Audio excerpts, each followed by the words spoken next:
Live from Daytona International Speedway, welcome race fans, one and all, back to Green Flag TV, where this afternoon we're set to welcome a new league to the fold. Welcome to the Sunshine State, welcome to the World Center of Racing, and welcome to the maiden race of the For the Boys Racing League. My name is Oliver Brown. We'll bring you all of a racing action from start to finish here on this fantastic Friday afternoon, and boy, what a ride we are in for here this afternoon. It's going to be a wild and a hard-fought race this afternoon as you got yourself over 20 cars of tomorrow's in the Gen 5 here ready to kick off and go racing here at one of the greatest NASCAR tracks that has ever graced the planet.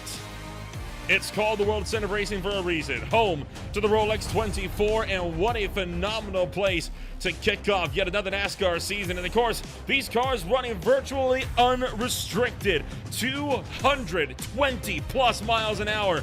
These drivers have been fighting it out with each other throughout the course of the afternoon.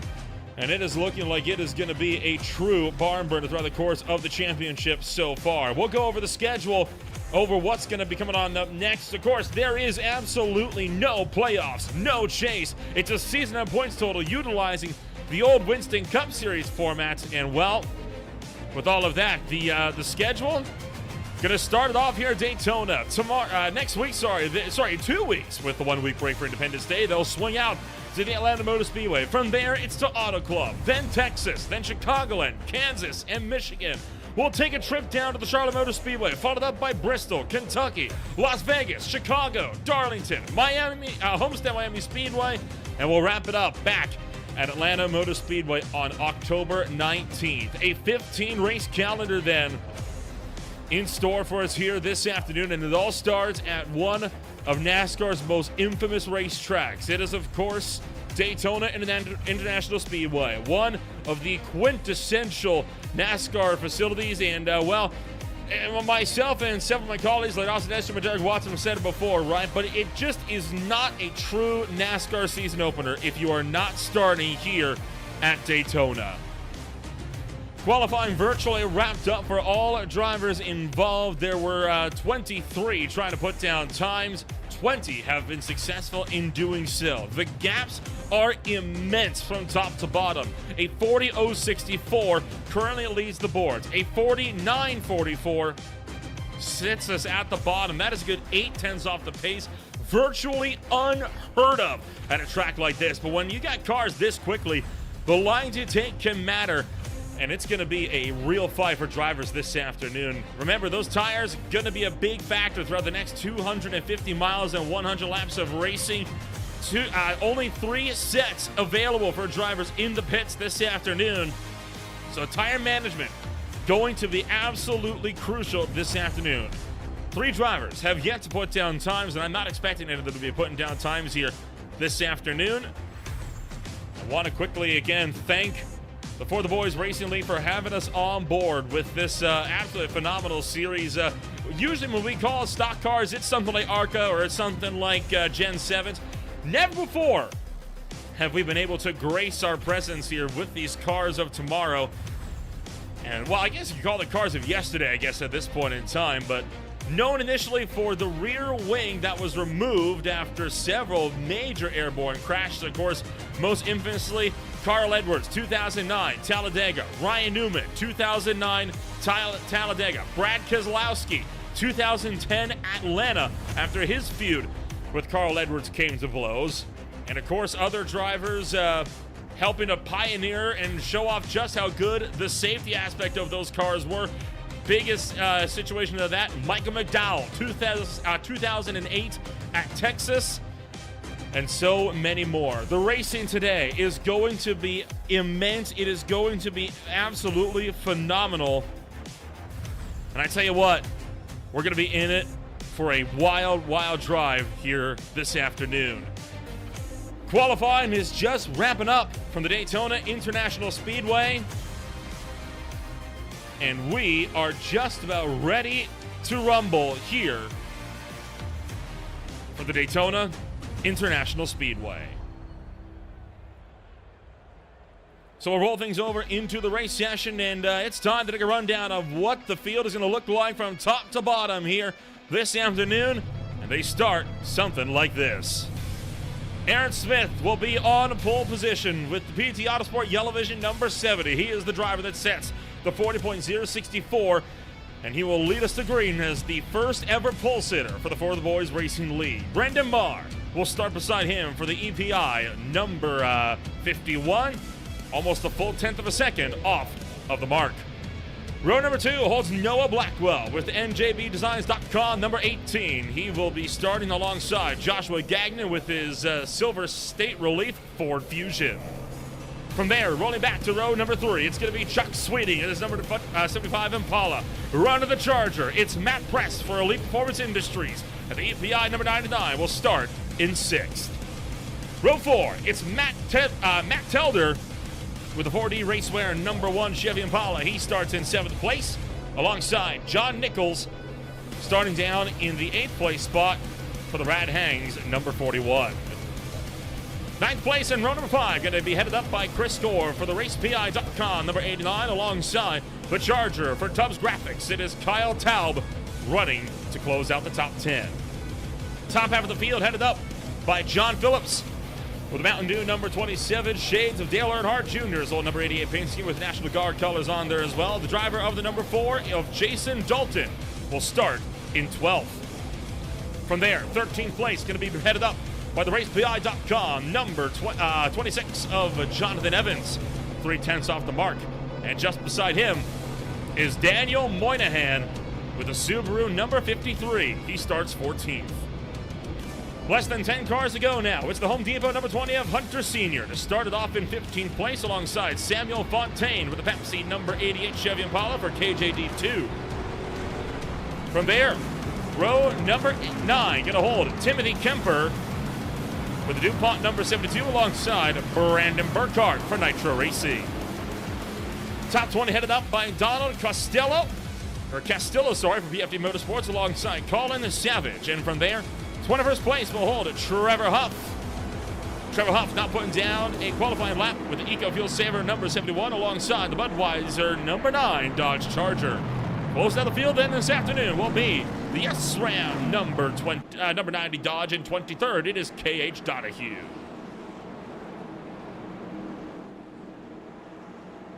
So the field is all set and ready to rumble this afternoon. 23 cars rolling on out from Daytona International Speedway. Hedge your bets. This race going to be a wild one. Going to take about a full lap for cars to get fully up to pace. And what a race this one is anticipated to be as the field working through turn numbers 3 and 4. You can feel that anticipation slowly but surely building.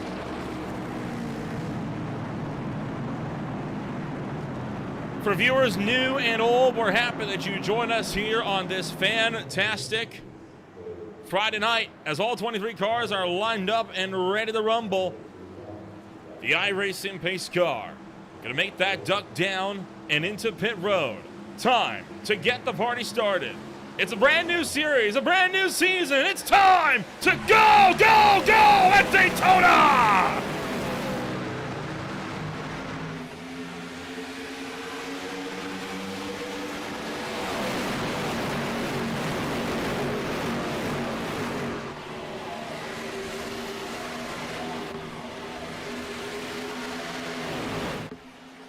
Cars bottoming out something fierce as they rock through turn numbers 1 and 2. Down the back straightaway, 3 wide, 1 car down on the apron. That is John Phillips. Dropping towards the tail of the field. Speeds in excess of 350 kilometers an hour as the field fires off at turn numbers 3 and 4. And it will be Aaron Smith looking to lead lap number 1 to green. But here comes Noah Blackwell. Blackwell will steal the honors of leading the opening lap of the For the Boys Racing League. You can see all of the sparks as these cars bounce their way through turn numbers 1 and 2, fighting to the back straightaway. Cars running at full song. And some getting up and awful close to the outside wall. Right on board with Jonathan Evans as he picks speeds up. just almost at 220 miles an hour. Now in excess of 220 miles an hour. Had to lift big time to avoid running over Brendan Barr just in front of him. Fastest lap of the race so far. Expect that to switch around a little bit tonight. But it's John Phillips who currently pulls the fastest lap of the race down in the field.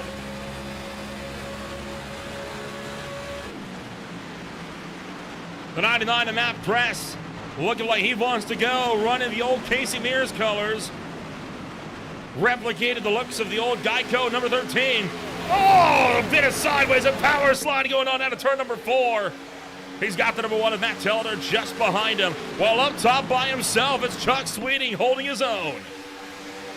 Oh, one car into the outside wall, deeper in the field. A cut to the inside, they're able to gather it up. We won't get a caution flag. No one went around. The one nearly takes out Matt Press. Blackwell looking for the lead up high. 2 cars down onto the apron. That is a 51 to 53. Marr and Moynihan getting a little bit tangled up there. Aaron Smith, the pole sitter, struggling as he's dropping through the field. Joshua Gagnon going to get into the outside wall and entering turn 3.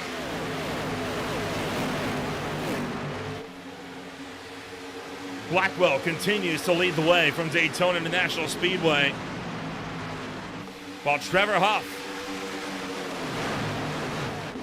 looks to fend off the field.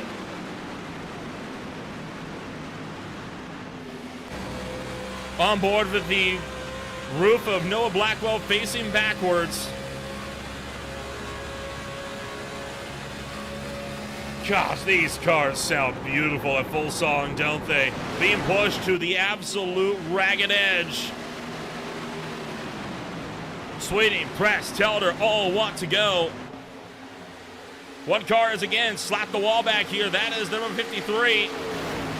And the Subaru of Daniel Moynihan caught the outside wall, now with quite a bit of right front damage done to that car. And he is not helping matters either. Look at all that right front torn up with all that scuffed paint on the right-hand side.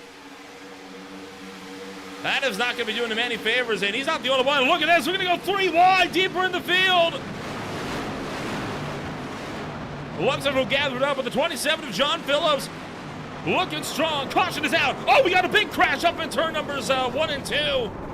Make that 3 and 4 as they fall apart coming out of turn 4 there. The big one on lap number 6. We'll see Noah Blackwell leading the way. We may have just lost half the field. Kind of started around Timothy Carper and co.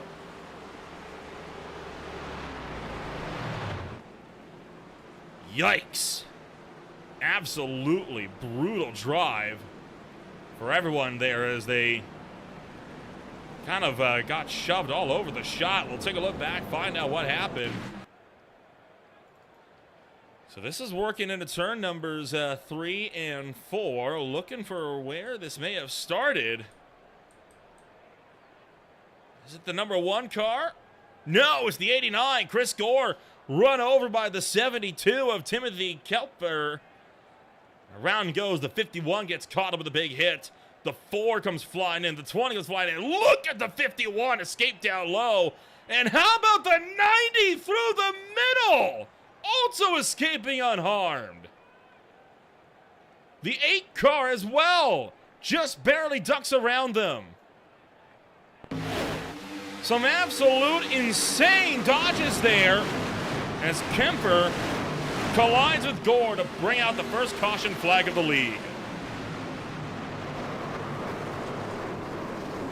Oh my gosh. I mean, it was just carnage once that all got started. There was no avoiding that whatsoever. Gonna ride on board here. I think that was the 37 of Donald Castillo, right on board Castillo here. As he is just barely going to squeak through down to the inside line. Oh, man. And he shockingly wasn't the only one. Because now we'll get a look with the number 90 entry. This is KH Donahue. Donahue just slipping through the middle of this one.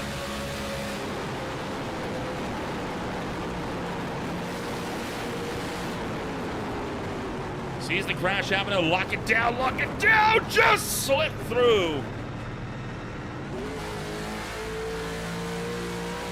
Unreal maneuvers there. As there is the look from up top.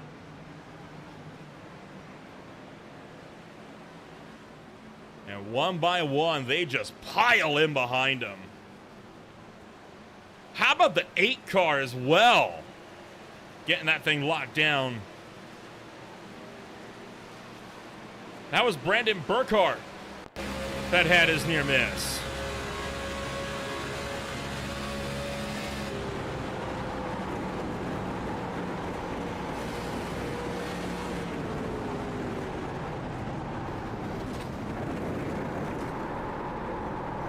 Had to all but bring it to a full stop, but he did a phenomenal job to lock that car down.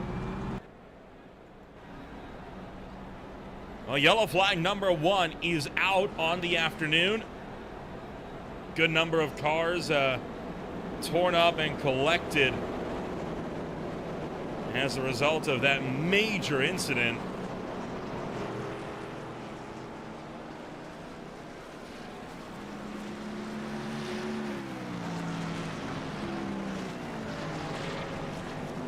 And remember, no fast repairs permitted in this league either. So you got damage, you're stuck with it.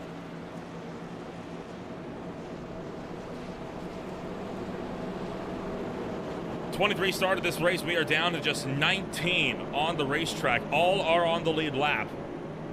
Drivers caught up in that: Timothy Kemper, Jason Dalton, Chris Gore, Brandon Marr. Those are the big contenders that are out of this race, but Colin Savage with a lot of damage.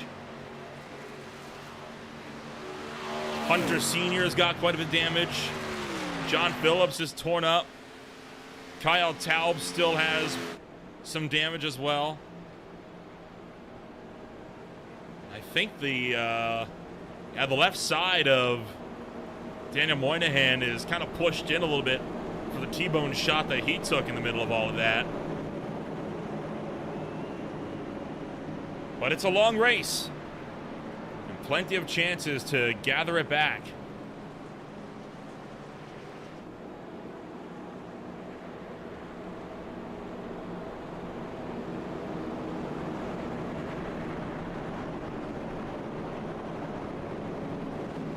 Pace car once again going to work off of turn numbers 3 and 4.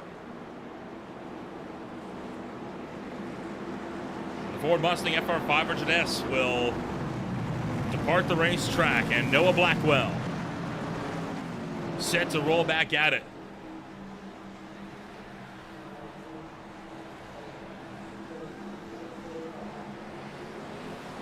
Green flag is in the air. Racing action resumes, and already, oh, we're crashing already. Did not take long for us to find trouble again. Aaron Smith this time collected. Joshua Gagnon was one of the first ones to get spun. Well, pace car going to quickly make its way back out onto the racetrack.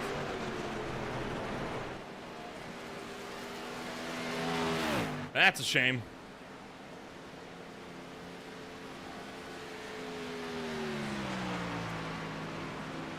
Once again, we'll jump back, take a look, find out what happened. As I think it was Moynihan that may have spun the tires underneath the 79. It was. Just lost control. Clipped the 79 entry, sent him for a slide, and nowhere for the number 1 to go. Smith spun around, the 8 spun around. 53, 88, all collected in this one, and boy, tough break.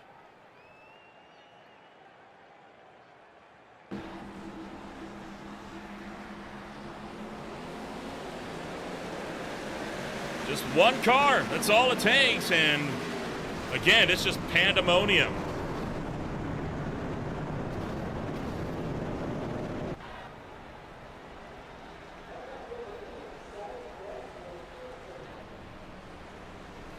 Noah Blackwell going to pick up the race leaders. Top 5 have still stayed out. That was under the first caution. We'll see if it'll be the same here under caution flag number 2. I know that several drivers are happy to get the chance to get more damage repaired.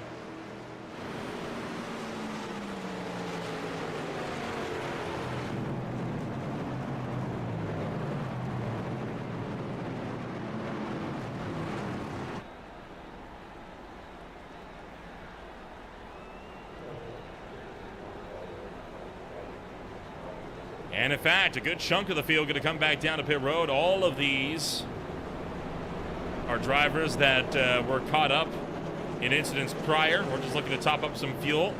You see Castillo still sitting in pit road after he spun the wheels up to initiate that. Moynihan is back in.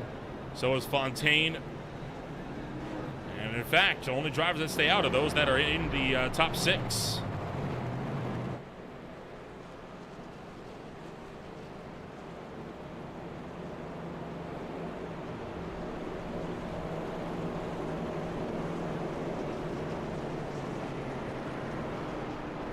Tough break for Castillo. Avoided the first incident, only to get caught up in the second one effectively, and not even caught up, only to cause the second one pretty much immediately.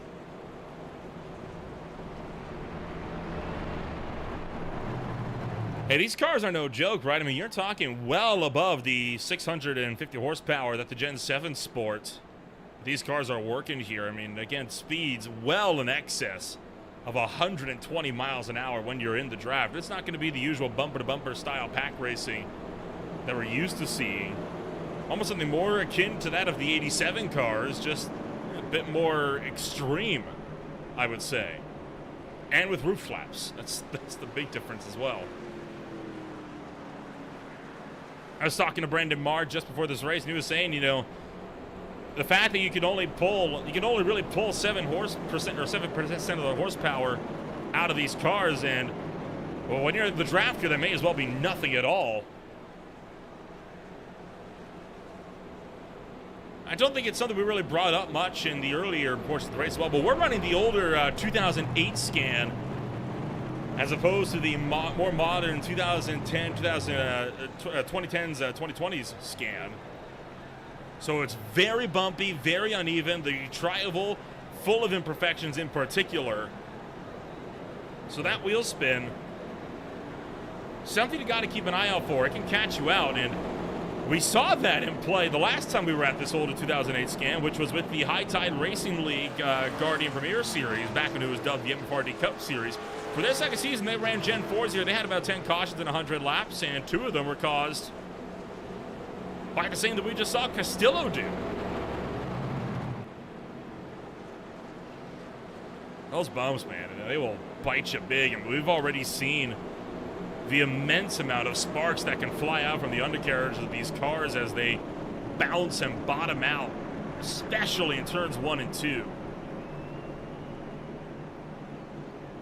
But Calamity Corner at Daytona is often the nickname for turn 4. So I'm willing to bet we're going to be seeing more there before this race is out.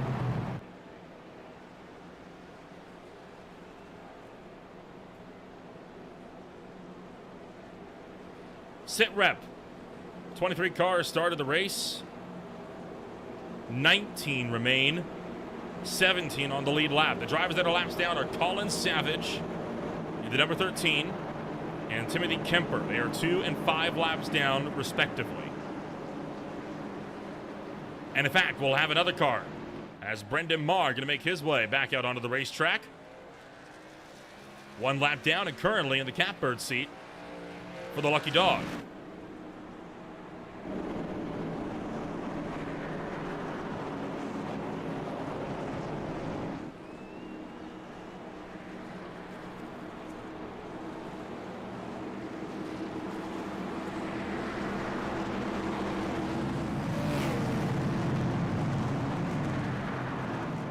So Noah Blackwell going to lead the way, and we'll look to try this one again as the iRacing pace car is off. Noah Blackwell once again jumps on the lap pedal in the restart zone. We're back to racing.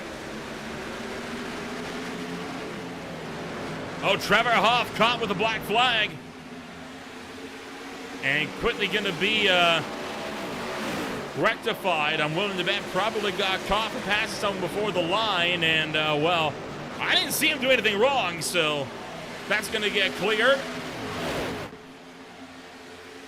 They're side by side for second, while Blackwell trying to run away with the lead.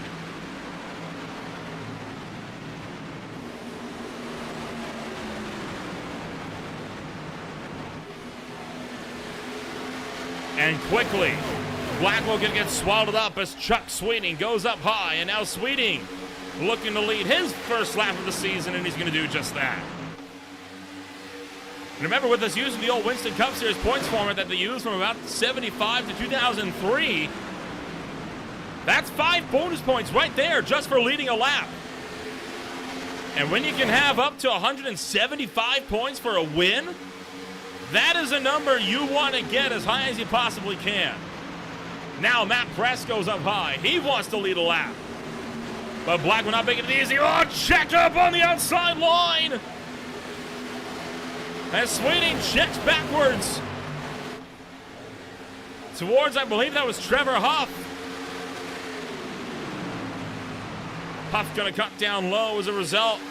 Press trying to look up high. They're slicing, they're dicing, they're looking left and right. Trying to battle every which way. Let me tell you what, it is not easy to wrangle these machines around this racetrack. Right on board with Jonathan Evans here. Holy cow, 236 miles an hour there into these corners, and again, look at all the sparks. Just put an emphasis on what I mean about how this track can be a handle, or something you really got to manhandle your way around. Matt Press going to go to the race lead up front. Front row seat here for Jonathan Evans as he tunes into that battle for the race lead. Just look at all the jostling we got going on. Holy cow! Oh no! Oh, that's not going to work. We're 3 wide for the lead. 3 wide for the lead up front. That could be disastrous. Blackwell's on the bottom. Huff and Press up in the middle and top lanes. They're going to make it work. Press to the point. Huff couldn't get the drive in up top. Now he's going to try to get something out of turn 4. Oh, they nearly come together there, coming around through turn numbers 3 and 4. Now to the front straightaway. Press leads the way from Daytona. Noah Blackwell in the mix. Gonna look to the inside. Trevor Huff still up top.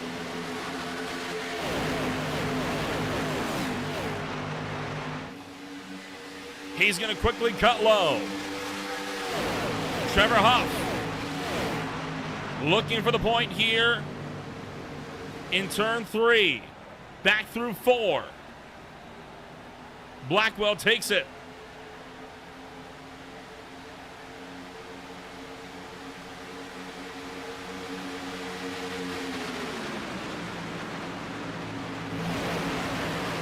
Working our way around to the turn numbers 1 and 2, nearly at the 1/5 mark. Huff continues to lead. Press scrappered out for second. Blackwell for third. Down onto the apron is Jonathan Evans in 4th.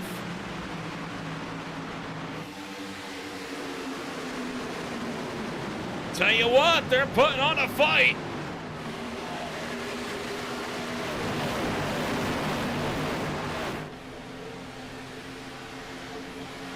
As now the pack trying to send this race into another dimension here. Mostly single file throughout. Although a few looks for position elsewhere. There's the number 1 of Matt Telder. Up high, trouble back straight away. Whoa, what upside down? Big blowover for the 88 of Fontaine. Crashes down to this roof. Slams onto all 4s. That car lifted a good story up in the air and crashed down on the deck lid for the Pepsi number 88. Fontaine takes flight.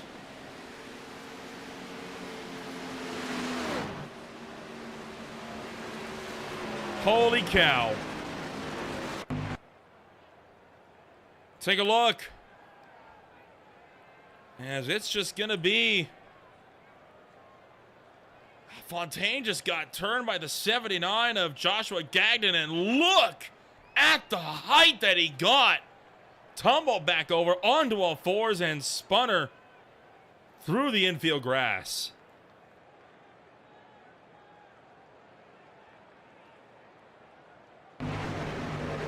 Unbelievable ride there for Fontaine. Nearly went over again.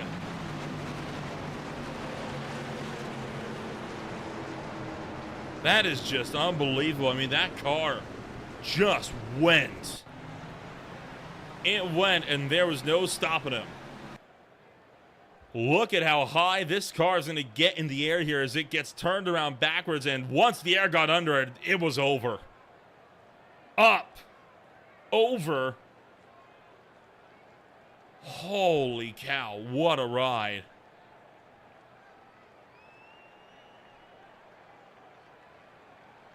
And I thought for a moment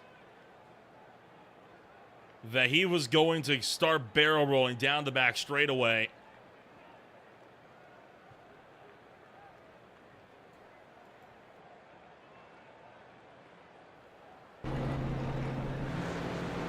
Multiple cars down pit road. In fact, pretty much the whole field, save for Trevor Huff and K.H. Donahue, who were in a little while ago. So, yeah, I mean, it feels like about the right time to get a bunch of these guys into the pits.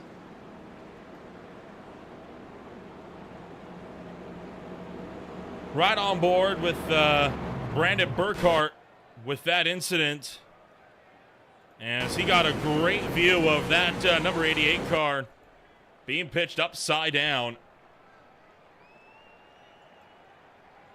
There he goes. He goes up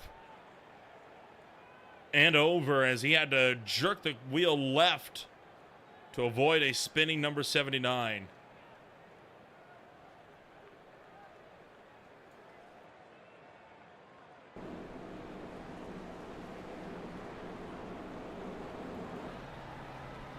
Samuel Fontaine out of the race so far. Tough break for him.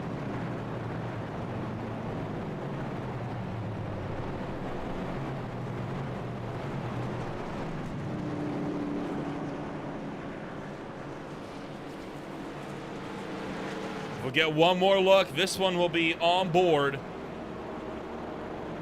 with the 88 of Samuel Fontaine. If you got motion sickness, might want to turn away from this one. This is going to be a wild look.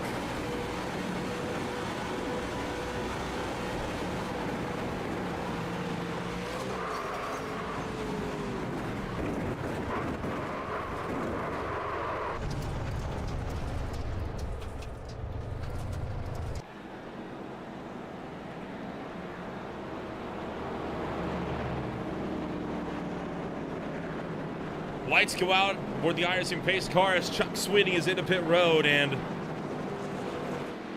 well, I think that just proves something. The roof flaps effectively non-existent. All of a sudden, I fear what happens if we get a car turned sideways in the trioval.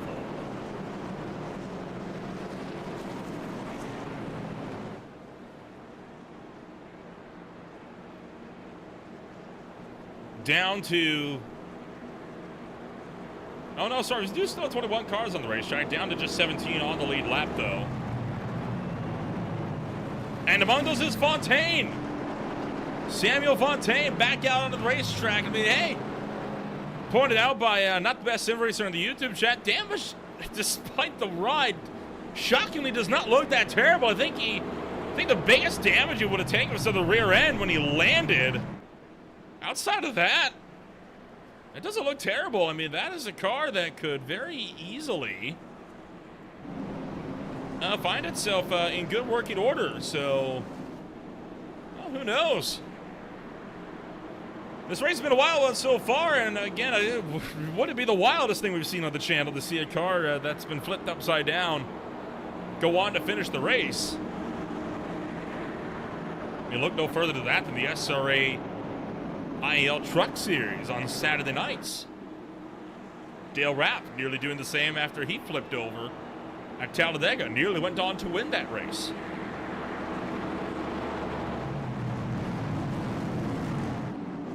Iverson pace car set to pull back down to the pit road, this time by Kyle Taub. Now leads the way. Sorry, Kyle Taub on the outside. KH Donahue leads the way on the inside.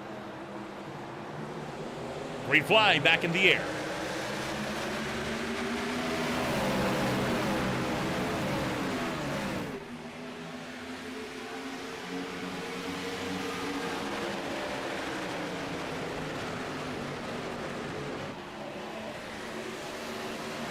And Matt Press making short work of Donahue, immediately powers around the outside on fresh tires.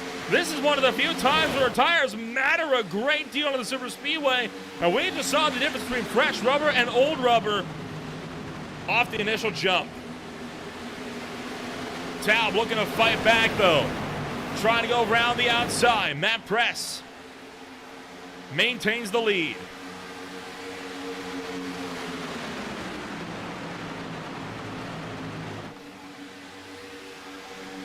Now we work lap 25.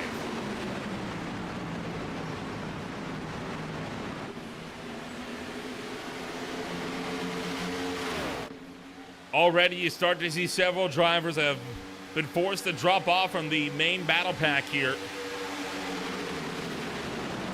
The driver in the lucky dog spot right now, Colin Savage, with the Monster Energy number 13, all the way back here in the 18th place. He is 2 laps down. The next closest driver would be 3 down. Oh my goodness, sorry, 5 down. 3 down from Savage as the one car of Telder getting a little bit loosey-goosey there. Nearly going for a spin in the tri-oval.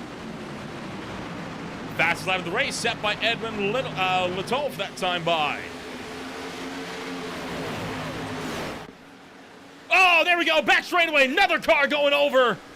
Sliding upside down into the infield grass. Shockingly doesn't dig in and roll. I think that's Moynihan that got sent up and over, and you almost had another car go with them. I think it was the 3 of Cal that nearly flipped over as well. So the caution flag comes out yet again. And another big ride on the back straightaway.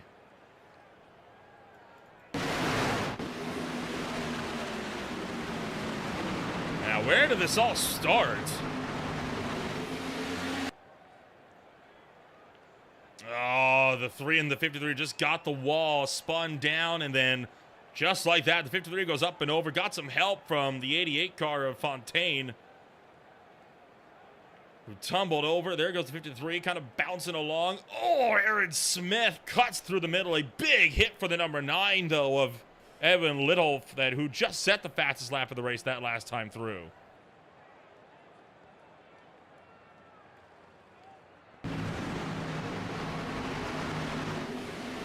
At speed.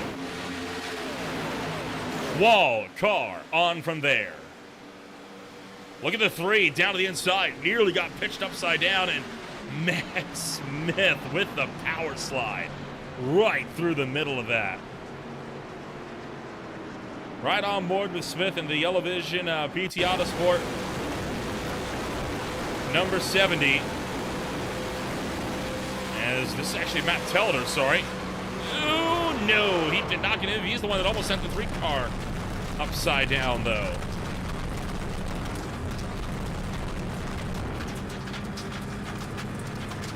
Aaron Smith now up to 8th place after this near miss.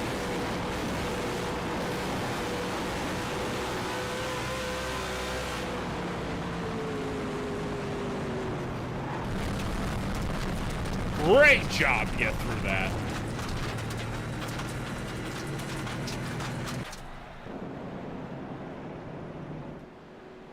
Well, Noah Blackwell leads the way.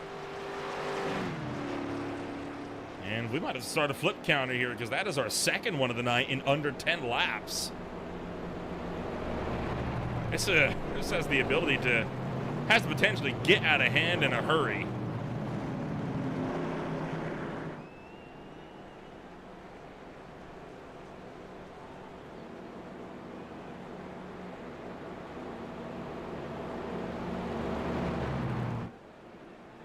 All right. Well, we're going to take ourselves a quick step back here, and, well, Blackwell going to take to the chicane. Can't say I blame. It's going to be one of those nights. We'll be back in a moment.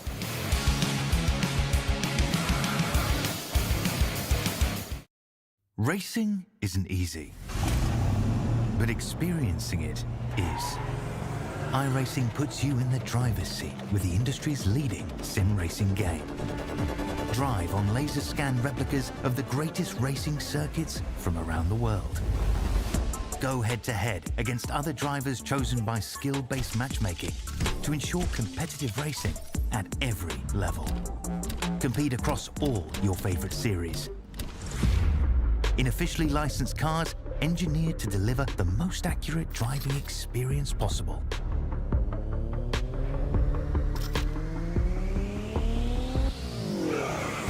Join a race or host your own with players from across the globe. Race against the computer or in a league with friends. Feel the thrill behind the wheel. Visit iRacing.com.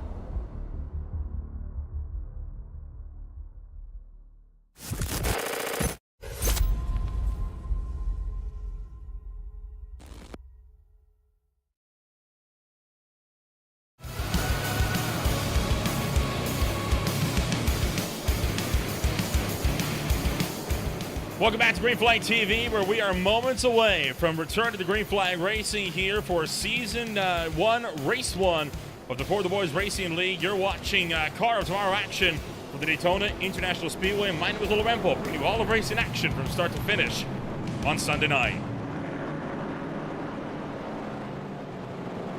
What a wild race it has been so far. We are working about caution flag number 4 or 5 at this point, and the last two have both seen cars flip over. We had about a 7-8 car pileup on lap 9.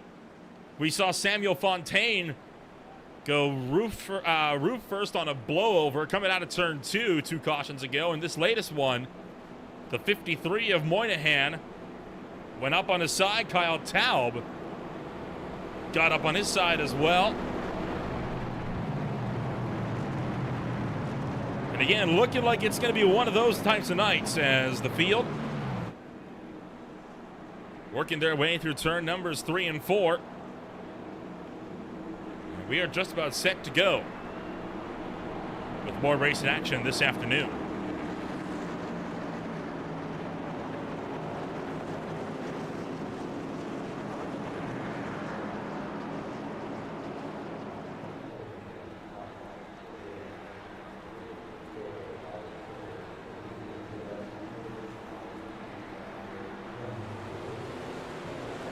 Green flag up in the air this time by as Jonathan Evans quickly tucks in line with Noah Blackwell, trying to keep other drivers from getting much of it in there. Evans going to make a jump up high, trying to take the race lead away.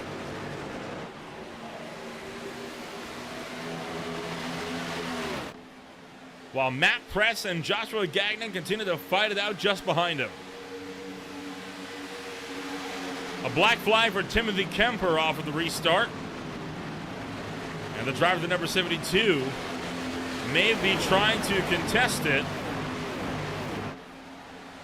That came immediately off of the green flag.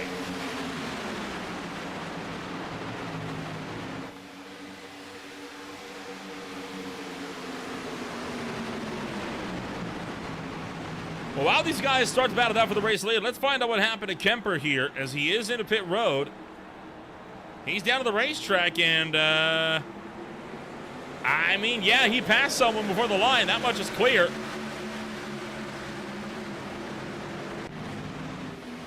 So he will serve that black flag, while the rest of the pack fights off at turn 4.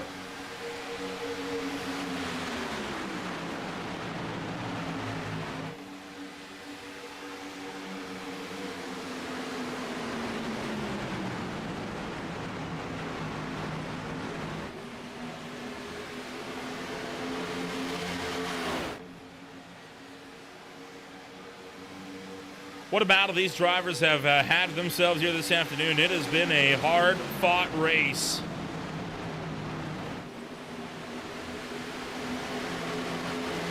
And all of the action we've seen so far tonight, before we have even hit the halfway point in this one, oh boy, Blackwell getting a little bit squirrely there out of turn 4. Timothy Kemper going to leave pit road and rejoin the racetrack.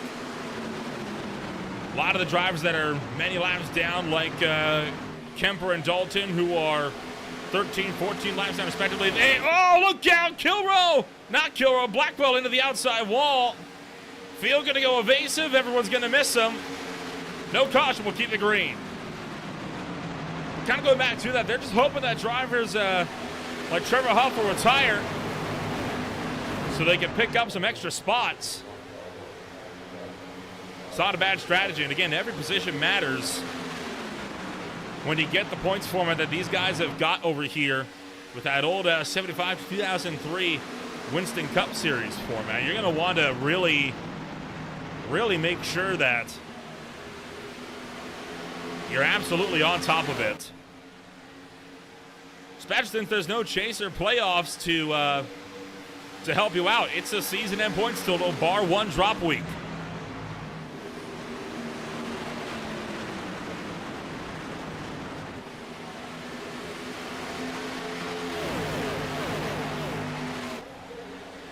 Matt Press still leads. Jonathan Evans still second. Single file for the most part throughout this pack. Bit of double file deeper in the field. That's Noah Blackwell and Edwin Latouf. And Latouf going to lift to allow Blackwell in the middle as Blackwell starts to regain his momentum and run through the field. Now, Jonathan Evans looking for the top spot. And John Nichols wants to make a lunge for second. On board with the dash of John Nichols, as he's also got cars trying to fight to his outside. Now boxed in between Evans and Press.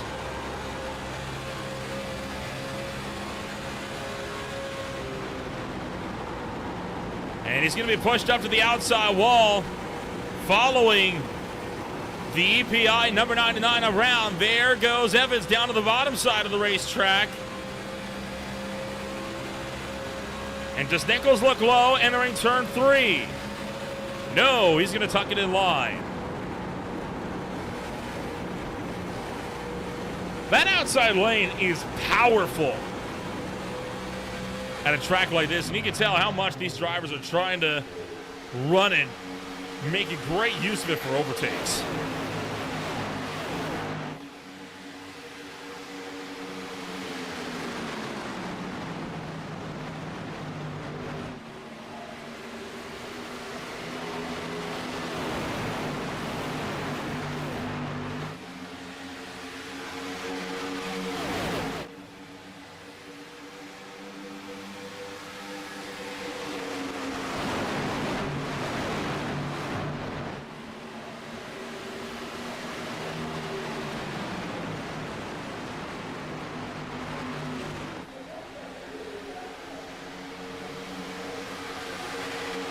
Looking for the outside line this time by is Matt Press, as Press going to try to get around John Nichols. Nichols maintaining his run down on the low side. Press up high. Gosh, John Nichols is just struggling right now to fight it out with Matt Press, and now he's also got Jonathan Evans up above him.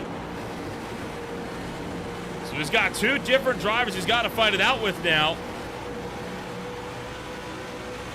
And that outside lane doing him no favors.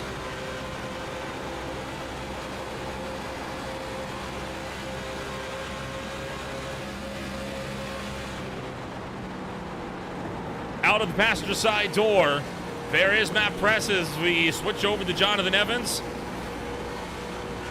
who clears for the lead.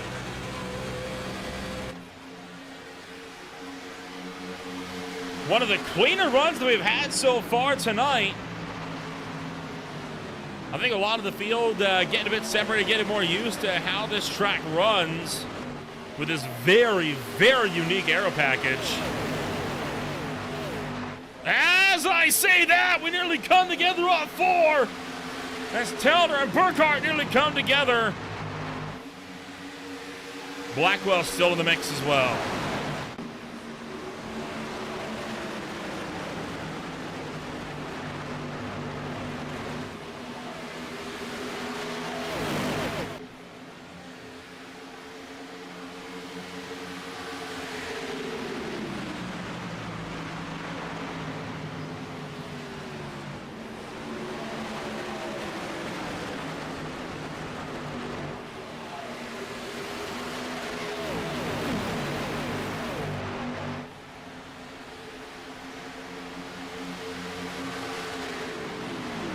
Oh, trouble from behind.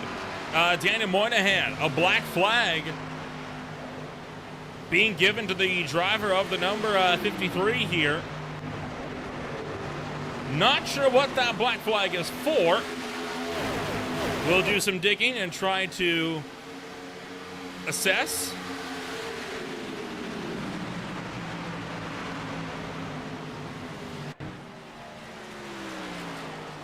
There's the 53 right there.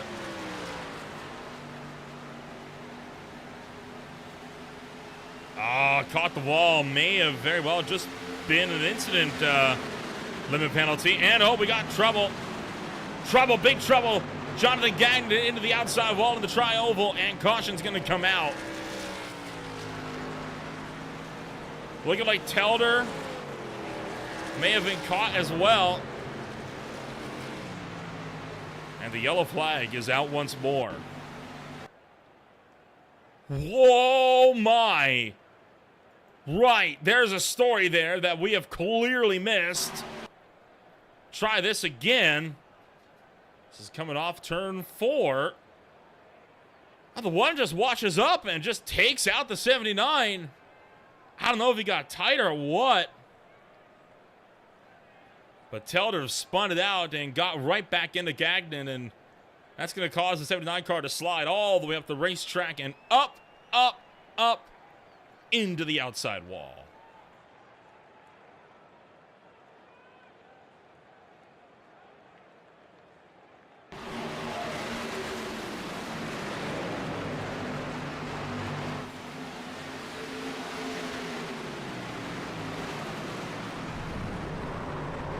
Boy, both cars nearly spinning down and into pit road. This is on board of Aaron Smith. Again, who was right behind this.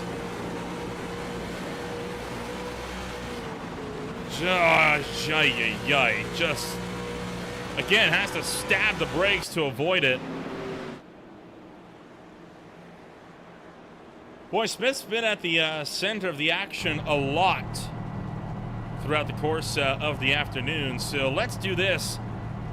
Let's get a quick word in here with the driver that currently runs in 6th place, who started this race from pole position. Aaron, this is Noel Rempel here on the broadcast booth. You got a copy? Yeah, I've got you. Oh boy, what a race it has been so far. I mean, this one has been, it's been a wild one, I think, putting it mildly. You've been at the center of attention the last little while, and, well, kind of talk us through the race so far and how you find yourself in this position after getting collected in the early wreck.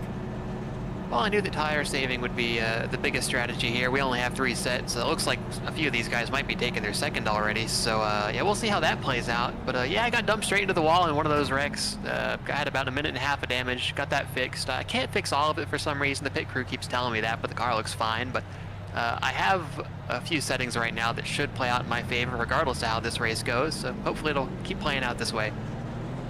Normally, when we see cars go flipping upside down, we see they're usually out of the race. That has not been the case tonight, as we've had 2, almost 3 rollovers, and in both cases, not only are cars still in the race, but they're on the lead lap. What do you make of it? I don't know. I hope I'm as lucky later on, but yeah, I know there's a lot of grass on that inside. I know if you hit it, you're probably pretty well toast. I almost T-boned somebody flipping earlier on, but yeah, we're keeping the car clean. Hopefully we can keep it that way. Started from pole position, so it's looking good for you. Overall goals for the day, think a win is still on the cards? Oh, yeah. Yeah, like if this race went green, if we didn't have that last caution, I think I would have had it. Like I had the fuel to make it on 1 stop, but now it's guaranteed. So we'll see how it goes from here, but I'm confident in what I've got. All right, we'll wish you the best of luck when we go racing once again. Best of luck out there. All right, thank you. Now it's Aaron Smith with the PT Autosport Yellow Vision number 70. looking like he's set to make it on a one-stop. He took fuel only on this latest pit stop run. Good chunk of drivers did the same. Press, Nichols, Blackwell, Sweeting, Smith, Burkhart. All taking fuel only. Evans on back, all took tires. Daniel Moynihan still with a black flag to serve. Brendan Marr, the lone driver who's in a pit. He leads the way.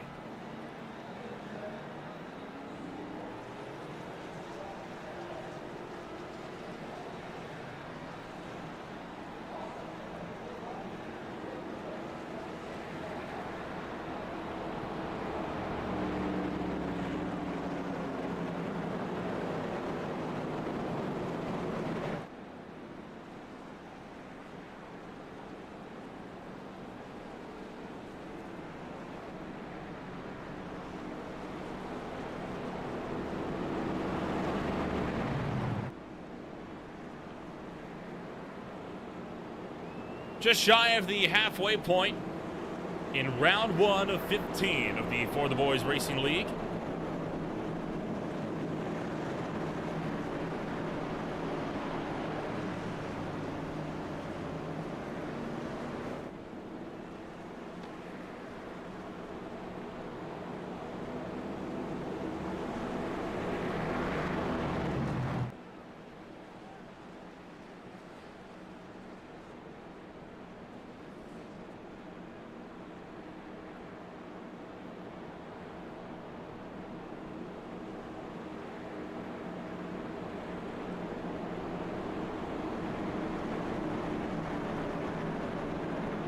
So the top 10, Brendan Marr, Matt Press, John Nichols, Noah Blackwell, Chuck Sweeting, Aaron Smith, Jonathan Evans, Brandon Burkhart, Daniel Moynihan with a penalty, Matt Telder, and Joshua Gagda will look to inherit the 10th place spot after Moynihan comes down to serve said black flag.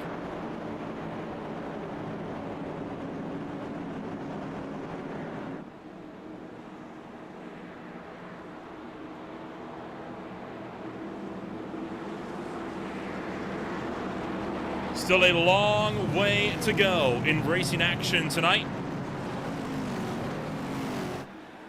as the iRacing pace car pulls down and into pit road this time by.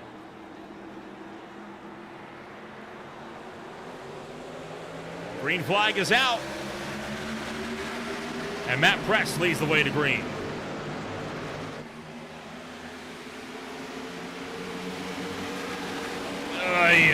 Not a fan of the 3Y, but they're going to get it sorted. Only just, though. And there goes Aaron Smith, making short work of Matt Press. Goes around the top. Jonathan Evans pulls with him. Noah Blackwell in the mix. 4-car breakaway at the head of the field.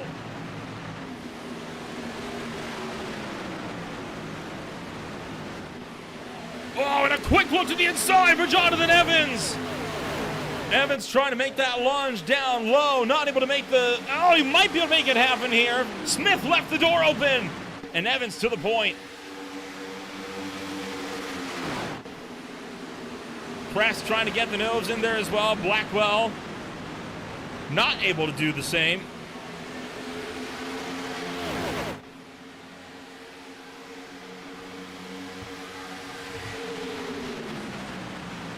And all the way down the back straightaway we roll.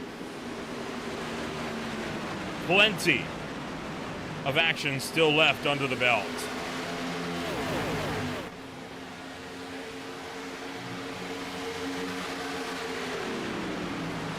Deeper in the field, drivers still looking to go side by side as well. As there is Brendan Marr fighting with Brandon Burkhart. As Burkhart's trying to look low. Oh, and one car down onto the apron. Who's that? Way on the apron. That is Chuck Sweeting. As Sweeting able to gather it up. Oh, fourth place of Blackwell into the wall up the road.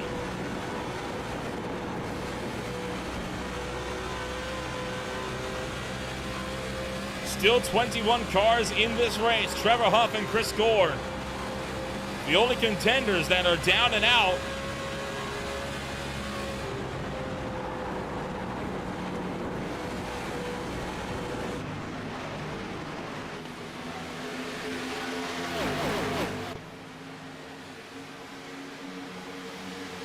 And with this race being single file now, I feel like the only time we're really going to be able to get much is if somebody tries to go for a pass and it just goes awry on the older tires.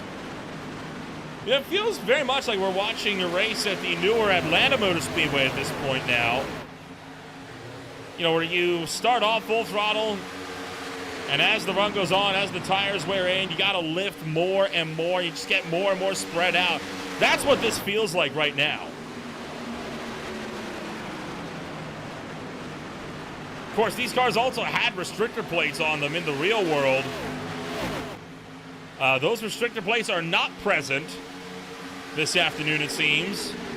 The real world cars were not going nearly this quickly. I mean, we are hitting IndyCar speeds, borderline. In fact, we are over IndyCar speeds for a track this size. I mean, that really does give an indication of just the immense speeds that you can carry down the straights.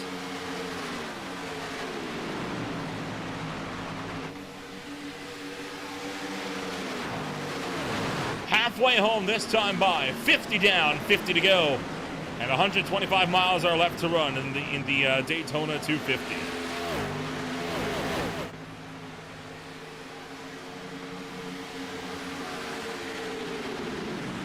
Matt Telder going to look to the inside of Noah Blackwell, trying to make the jump for third.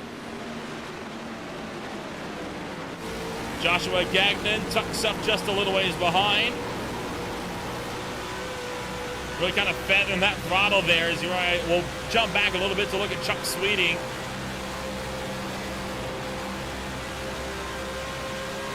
Driver to Hawthorne, Florida. There you go. You see him lifting there. Lifting quite a lot. Coming into turn number one. But, I mean, look at the gap that Jonathan Evans is pulling on this field. We are talking 0.7 of a second now between him and Aaron Smith. Over half a second gain on lap 50 alone. Jonathan Evans is running away with it here, and he does not want anyone to catch him.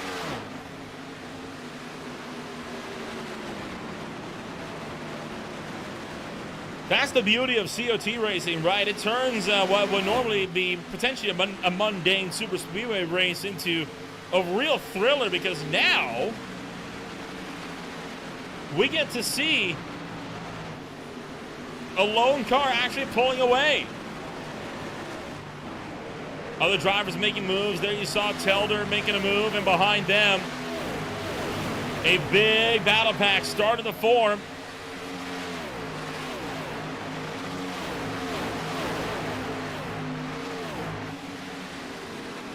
Burkhardt going to get around Latouf. Sweeting going to get around, Sweeting still in front of Mard. That is Latouf just in front, Burkhardt in front of them. Donahue in the mix as well. And this is even more insane. Look at Donahue. He's missing the front clip and he's keeping up to pace. That is unheard of in Gen 7 machinery here. He may not be to the front, but he's keeping pace. That's enough.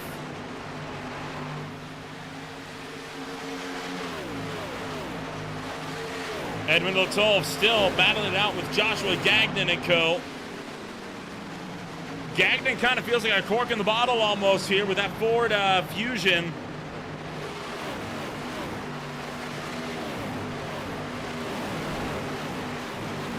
Oh, and into the wall. Going to go the number 20 of Hunter Sr. Now, Sr. 15 laps down, so kind of just running on his own here.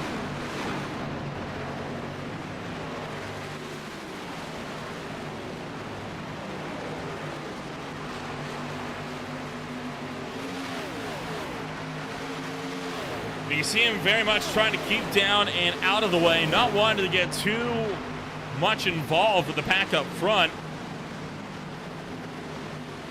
as now we see Telder and Blackwell both in the fray.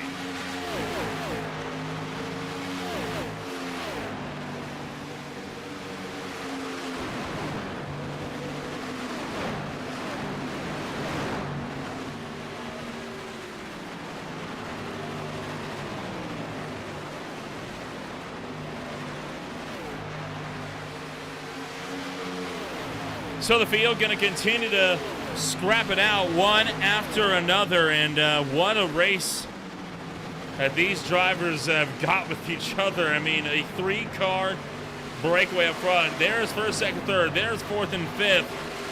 There's fifth, sixth, seventh, and more.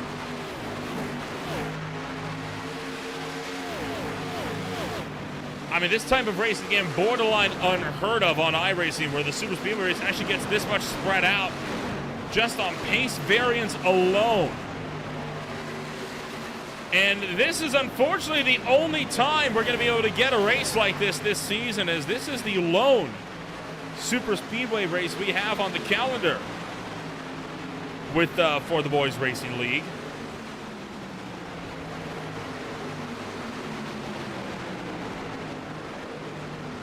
The only other races that would come even remotely close would be the other big tracks like Auto Club in Michigan. But I tend to be very critical of Super Speedway leagues, and you say, wouldn't it get bored to run the same thing over and over? But if a Super Speedway league would mean this constantly, I'm for it.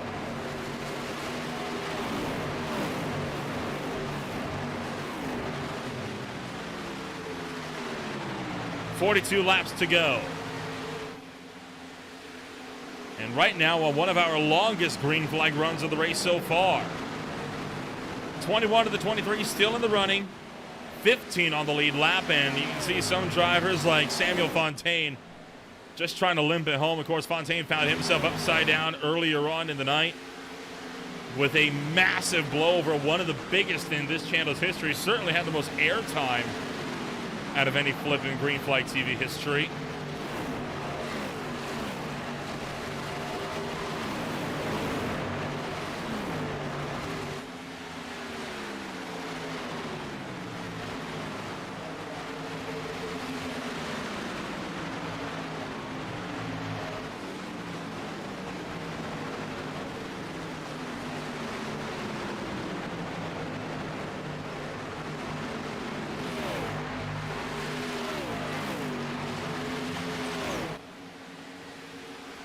Got a bit of a pack starting to condense here, but while we got that going on, Aaron Smith making a move for the lead on Jonathan Evans down in the turn number 3. Smith going to scream to the inside, take the spot away. Meanwhile, big fight developing for 4th. Nichols going to clear, and up into the outside wall goes Blackwell. Telner in the mix. Litoff, Gagnon, Sweeting, all under a blanket as they're going to pass by the slower Samuel Fontaine.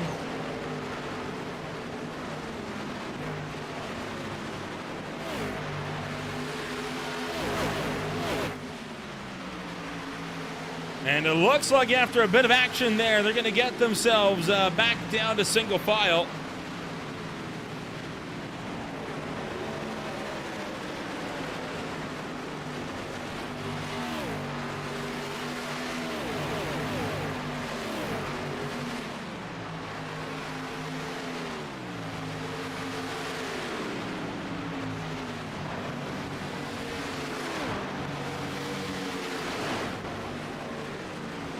Boy, I tell you what, these guys are just having a time of it. You can tell they're loving every second of this.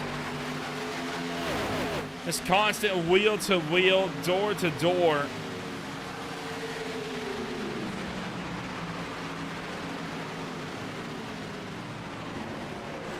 We are into the back 2/5 of this race with under 40 laps to go.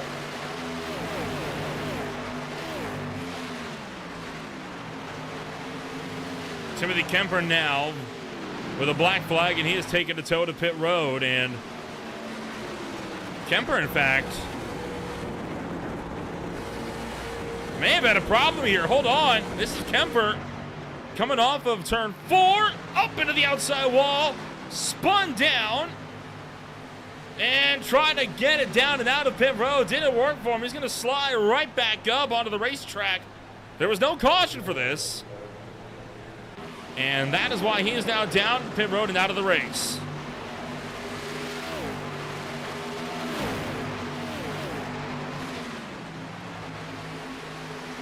Meanwhile, Telder makes the move. Nichols makes the move to get around Telder. Blackwell still playing defense here.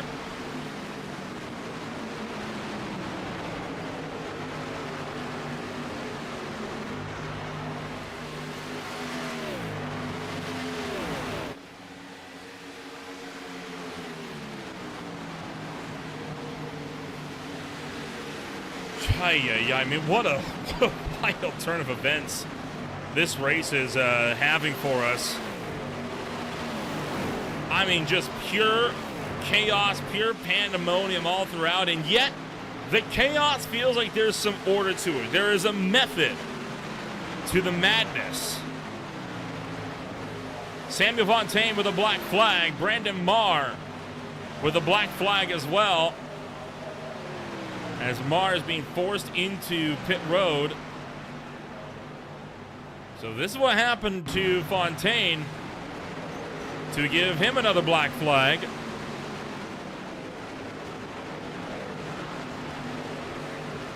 And looking like he may have just burned the tire down, if I'm being honest. And that is exactly what happened to... That is exactly what happened to Fontaine. Just wore down that right front tire. And then unfortunately got slapped with a black flag right at the same time as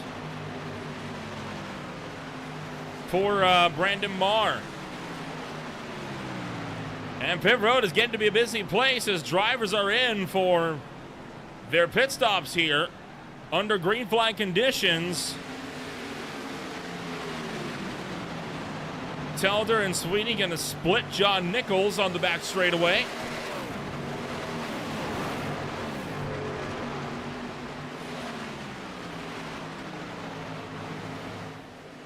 There is the top two who continue to lead the way. And to get an idea of the separation we got here, see that those two dots right in front of the 53? Those are your race leaders. That 99, that's third. 5 seconds doesn't sound like much, but that is how much it is. It's a good half a straightaway here at the Daytona National Speedway when you're running this quick.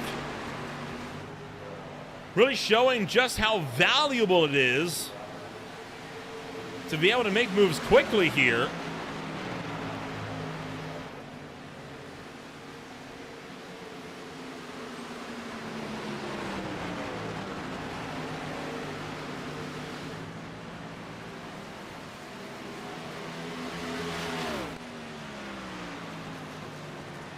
So with all of that, we still got plenty of action left in us here this afternoon. The lap times have dropped off considerably. We're turning times now a good 2 seconds slower than some of the fastest times set this race,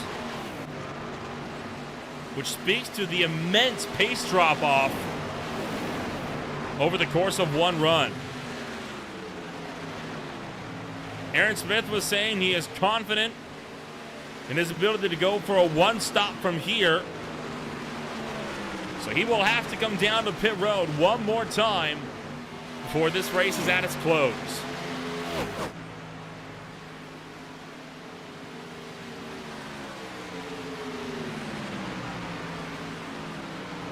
And with this race far from its conclusion, well, let's take another step back with more racing action coming on up. You won't miss a moment on Green Flight TV.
Racing isn't easy, but experiencing it is.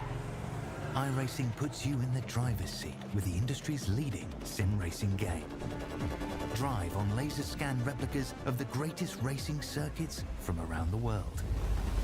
Go head-to-head against other drivers chosen by skill-based matchmaking to ensure competitive racing at every level. Compete across all your favorite series. In officially licensed cars, engineered to deliver the most accurate driving experience possible.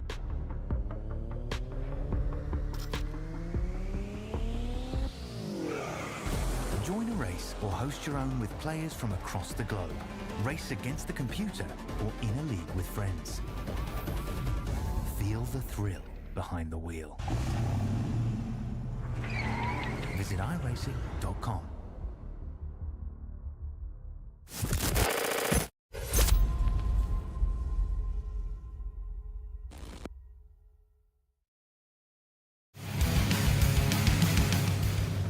Welcome back to Green Flag TV as pit stops are underway here at the Daytona International Speedway. And quite a bit of dramas have befallen this field outside of these pit stops as drivers like Litolf and Nichols are in. There was almost, well, there was a pass for third, but it came as a result of the 99 slowing dramatically, and we'll look to find out what happened to cause this. As it looks like he just had to lift up to avoid going straight into the outside wall. As well as that, Jonathan Evans got caught for speeding on the way into pit road and had to serve a black flag. As Blackwell and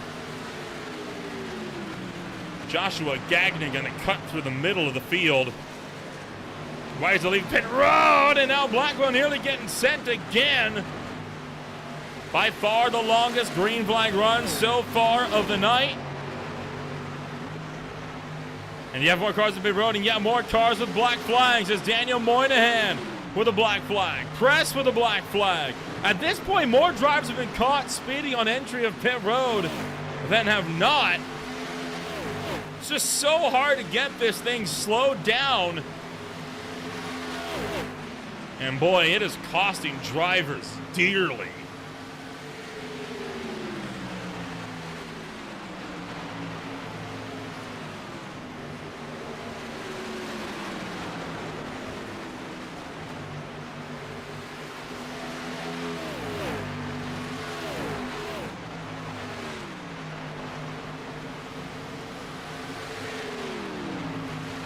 So at this point, most drivers are pretty much separate in these little one-car scraps throughout the course of the field. Right now, the only drivers that are actually in a battle are Blackwell and Gagnon, and right behind them, Nichols and Burkhardt. They were the four cars that were kind of watched through a majority of that caution, or of that commercial period. Kyle Taub, the next one in, he gets down to pit road just fine.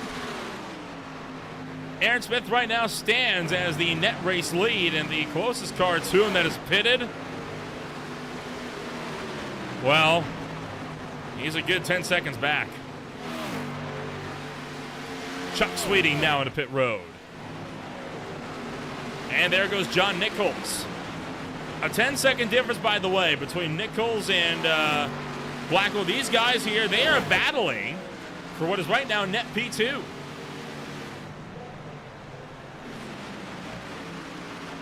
And expect to see Telder coming down anytime now.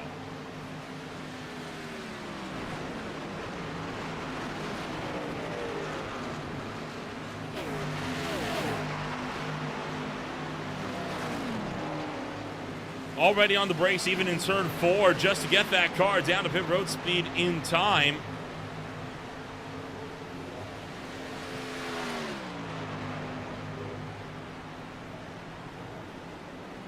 And that is going to allow Aaron Smith through. Oh, and Fontaine with the black flag. Oh no, look out. Samuel Fontaine sliding sideways on the back straightaway. Right back up onto the super stretch. He's going to slide to a stop. No caution yet. Now the caution comes out. just as Aaron Smith retakes the lead. And that should give Cage Donahue the lucky dog free pass. What in the world happened to Fontaine? He had gotten a black flag just before, but for what? This is coming around through turn numbers 1 and 2.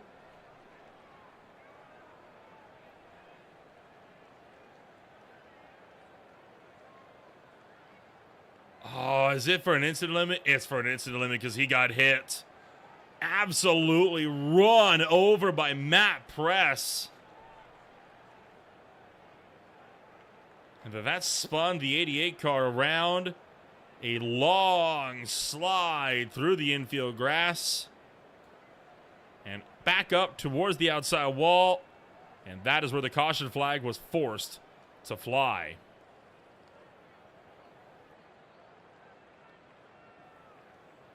On board for the 99 of Press here. And it will cut over to Fontaine as well. I mean, watch the closing distance. I mean, he just runs him over. There was very, very little lift there.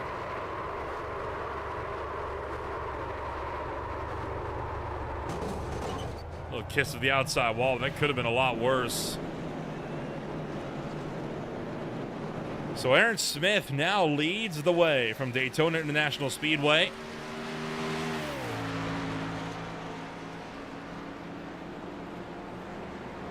As we are going in to go into the final fifth of racing action tonight.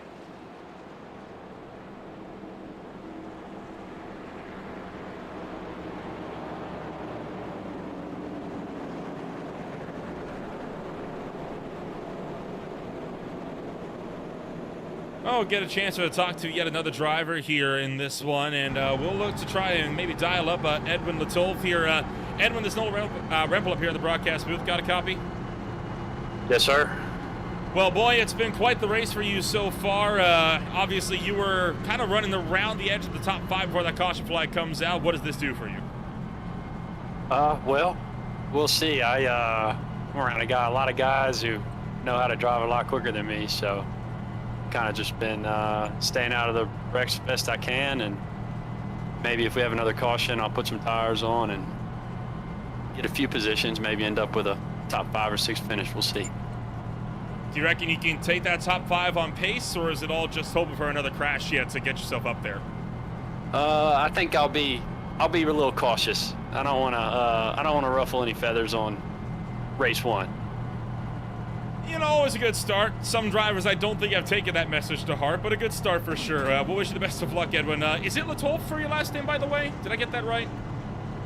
Lid off, like taking a lid off or something. Lid off. There we Yeah. go, lid off. We got it there. Yeah. Thank you. Edwin Lidoff currently running in the number 9 position. He will restart 9th with his number 9 car. Some funny symmetry that. The field is just about set to go back to green flag racing.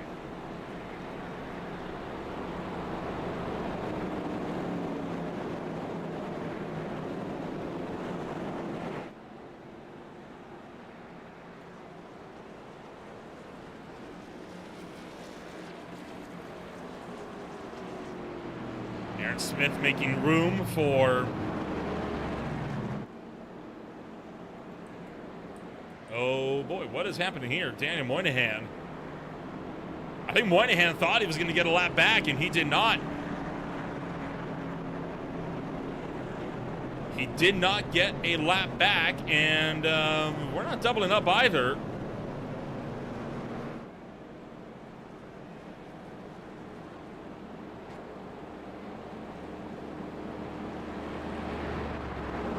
There is no rule about single file restarts here, and I can see at least looking through the rule book. So why we are single file, I genuinely have no idea. I'm willing to bet, though, this is a bit of a scoring bug that we see whenever, and this happens a lot on iRacing. It's a notorious issue that For some reason, they just cannot seem to get resolved. But when the leader is in the middle of a pit stop cycle and the caution comes out, it tends to kind of cause some havoc. And, well, the leader was in pit road before Aaron Smith passed him when the yellow came out. So I think that is causing some issues here. I think they're going to try to get it doubled up as best they can. And it looks like they are going to do just that. So they're going to try to get this thing doubled up here as good as they can manage and kind of go from there. They might look to clear some black flags. John Phillips and Fontaine both have black flags right now to clear.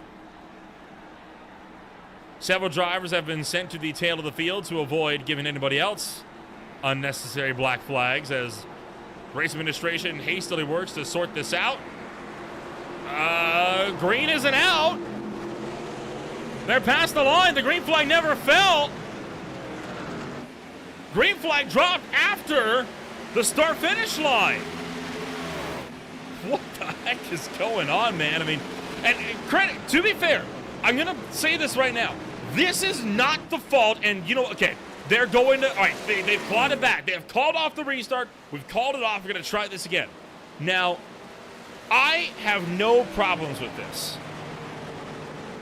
This is, to be very clear, this is not the fault of the administration of the For the Boys Racing League. This is 100% on iRacing's end. The scoring is, in a word, scuffed.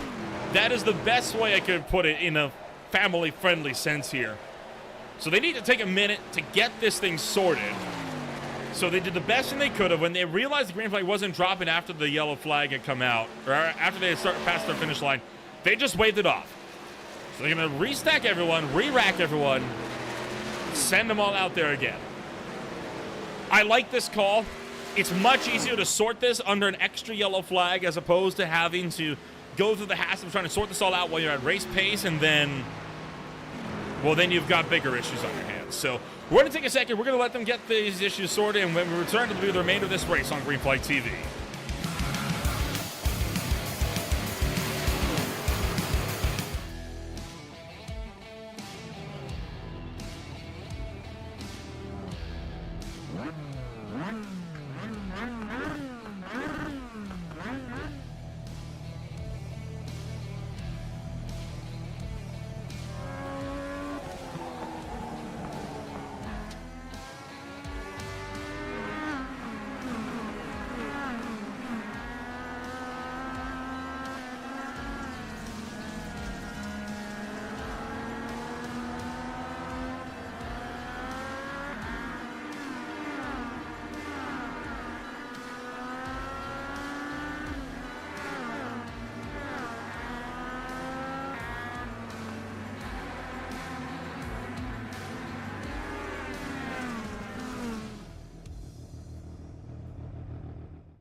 Racing isn't easy, but experiencing it is. iRacing puts you in the driver's seat with the industry's leading sim racing game. Drive on laser scan replicas of the greatest racing circuits from around the world.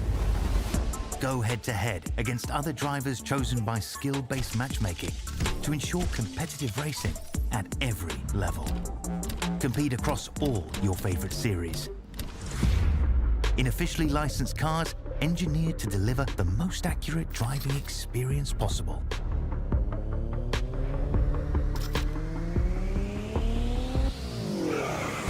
Join a race or host your own with players from across the globe. Race against the computer or in a league with friends. Feel the thrill behind the wheel. Visit iRacing.com.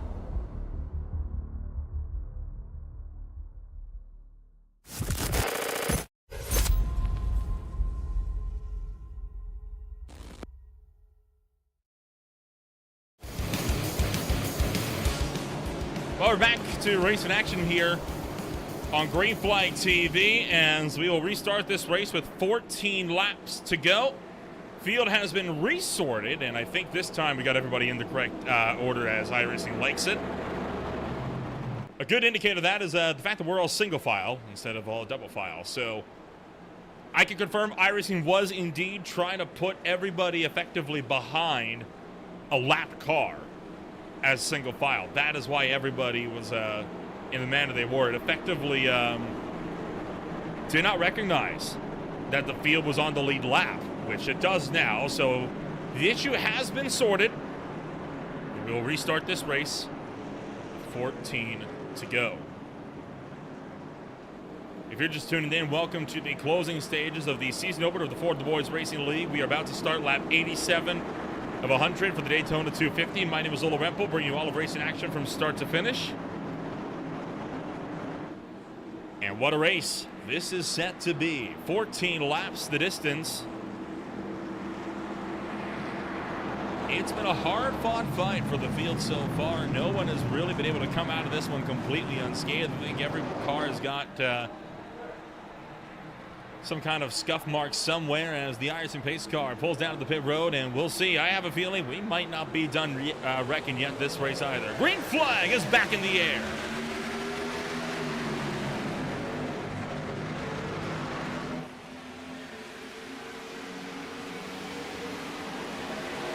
Side by side as Matt Telder tries to go to the point. Aaron Smith down on the inside line, trying to pull clear, just able to do so. John Nichols, Chuck Sweeting, both the main pushers. Now here comes Jonathan Evans. Evans wants to make it 3 wide for the lead, coming down the back straightaway in the turn. Numbers 3 and 4. Noah Blackwell gets involved in the mix as well. And so they work out of turn numbers 3 and 4. The pack having a time of it now. Smith and Telder continue to scrap it out side by side as we fight down to the turn numbers 3 and 4.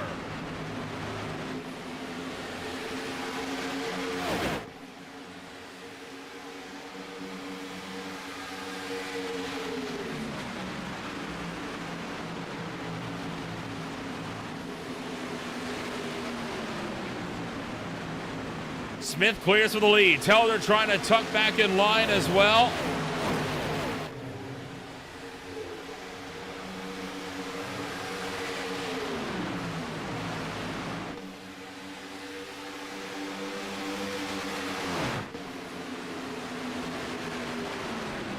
Jason Dalton, fastest lap of the race that time by, even though he has 14 laps down. But even though he's 14 down, that gives an extra 5 bonus points if he can hold it.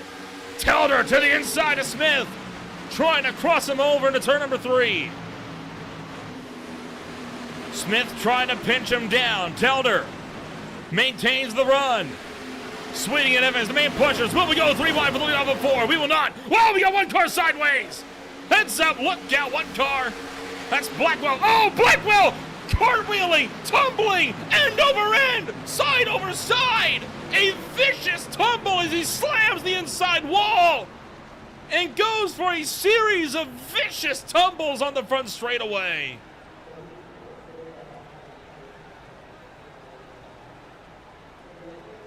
That is one of those times you have to think to yourself, boy, am I glad that this is just a sim. Very rarely do you see something so utterly terrifying than that. Oh my gosh.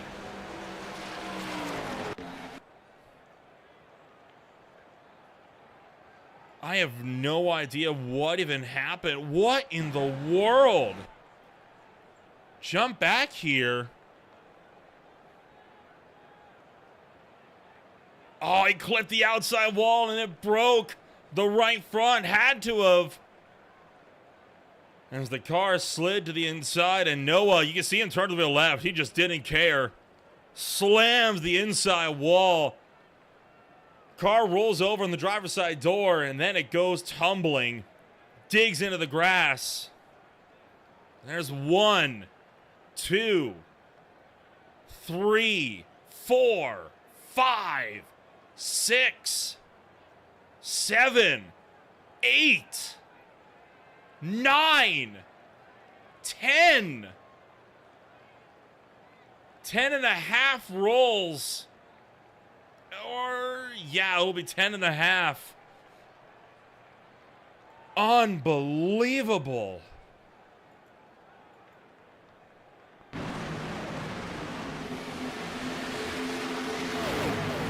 And I mean, this is self-inflicted by Blackwell. He just did not care. And that is at speed.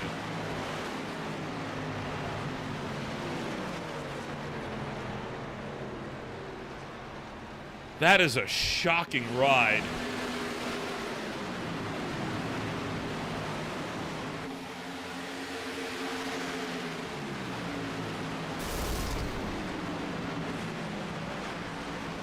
I mean, oh. Get one more look at that one from the inside of pit road, and this is going to be the one to watch, as he is going to just body the inside wall. And then right here, look at when this car is going to slam with the back end. Look at the height that he carries off the ground. Almost like Ryan Preece's flip with the height that he got on the back straightaway just about a year ago.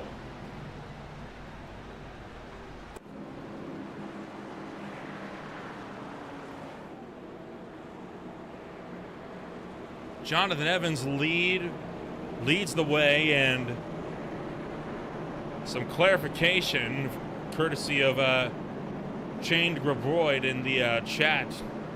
Blackwell's screen cut out, hence why we saw that wheel turn dead left. So it's not a matter of not caring, he just couldn't see. Boy, frightening ride. It's the third car that has now gone over.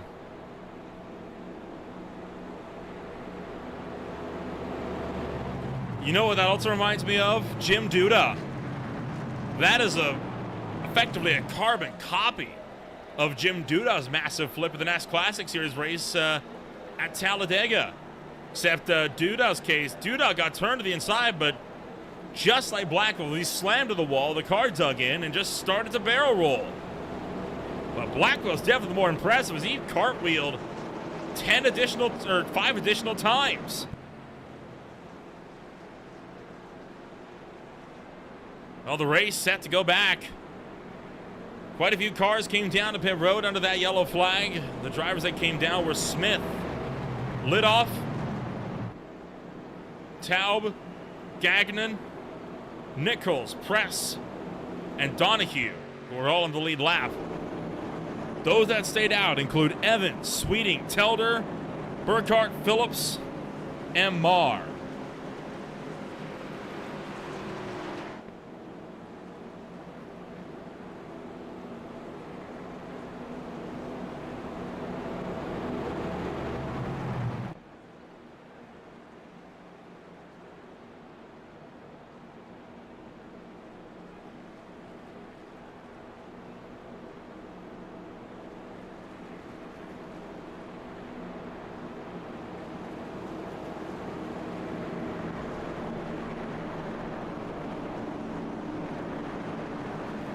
We got a 7-lap dash, and well, GD, just shy of 30 people watching this race live. Hedge your bets. Do we get another caution? My money's on yes. I don't think we are done yet. It has been a wild showing, but a phenomenal one at that.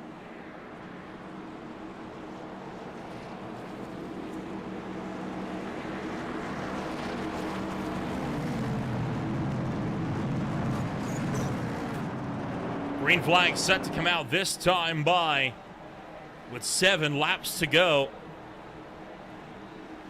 Jonathan Evans leads the way into the restart zone. Green flag is back out.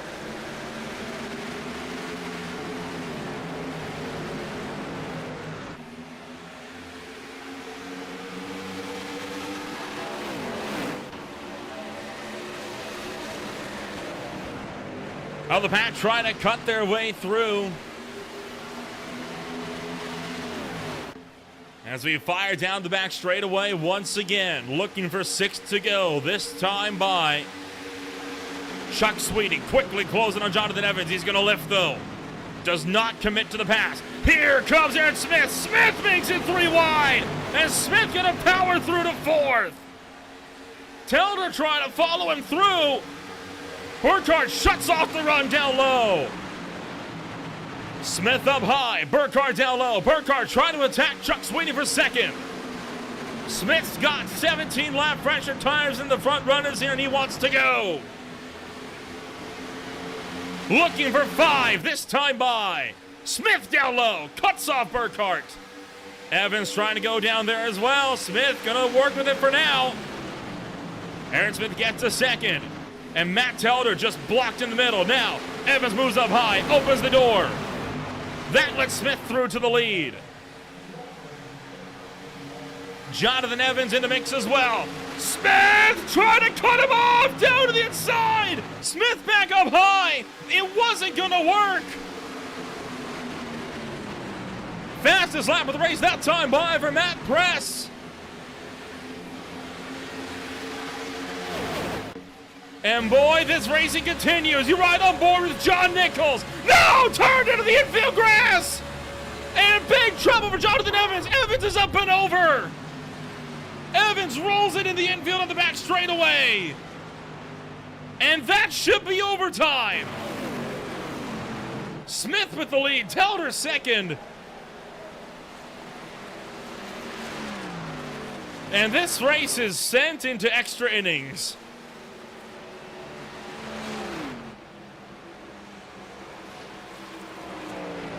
Rough ride there for Jonathan Evans.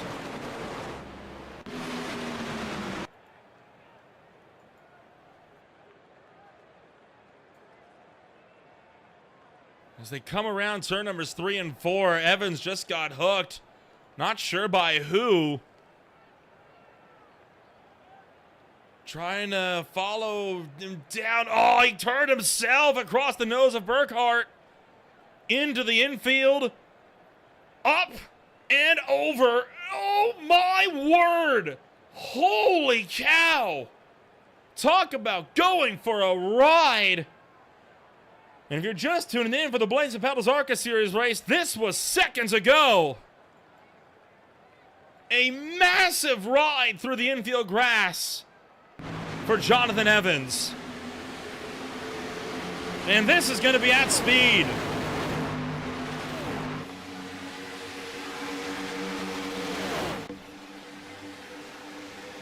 Look at that. That is unreal.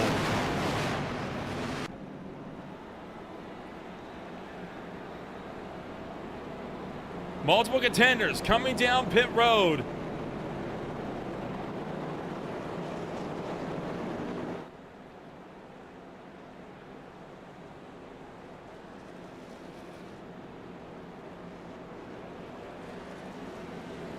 All drivers that are laps down, take another look, and this one will be the great one to get a look at. Again, the air time that this 26 car got. It's been a day for high flyers.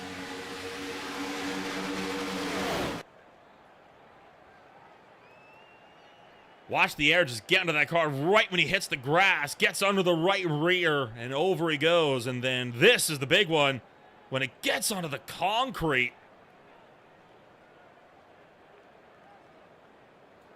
never have I seen a stock car take off like that. 3,400 pounds. That is 3,400 pounds right there. Over 3 tons. Getting lifted up like it's nothing. On board with a helmet.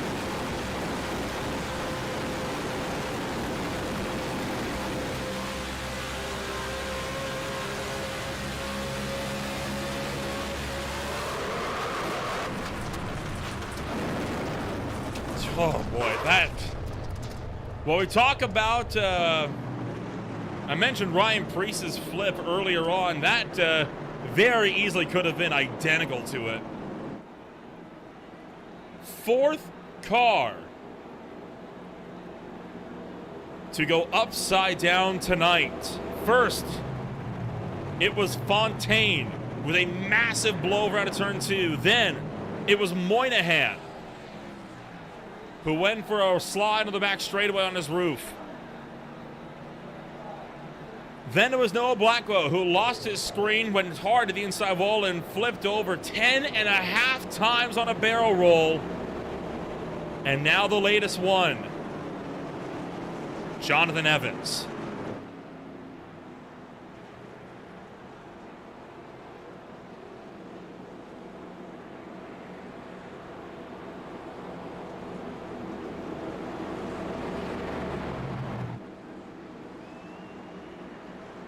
Two laps to go will be the distance as we enter overtime here this afternoon.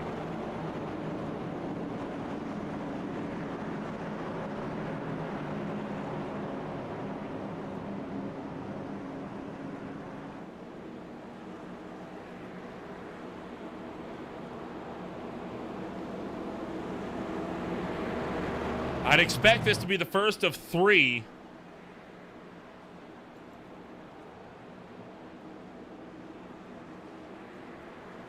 I've been trying to dissect the rulebook to figure out how many overtime attempts we have. I'm not seeing a number, so I'm assuming it'd be 3.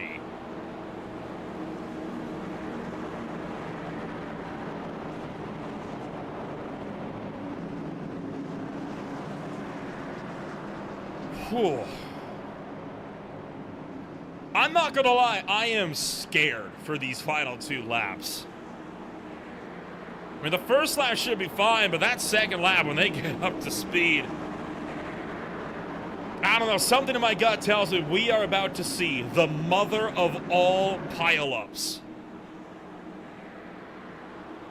on that final lap. Aaron Smith and John Nichols have some of the freshest tires in the field, and they are starting first and second on the inside row with Telder and Sweeting on their outside, both on old rubber. This is a race that should go well into the favor of Aaron Smith. Oh, look out! We're already spinning the tires up near the middle of the field. They're able to gather it up. Brendan Marr gets a black flag for passing before the line. Aaron Smith trying to get up to speed and run away from the field. Telder trying to do the same. Trouble crashing turn 1. Multiple cars around. We'll slow it down again. Phillips lit off. Marr all collected. Chuck Sweeting also involved. And, well, that didn't take long. In fact, Samuel Fontaine has been disqualified. I think Fontaine hit the exit limit. Fontaine's gotten it twice. And I think now he's gone too far.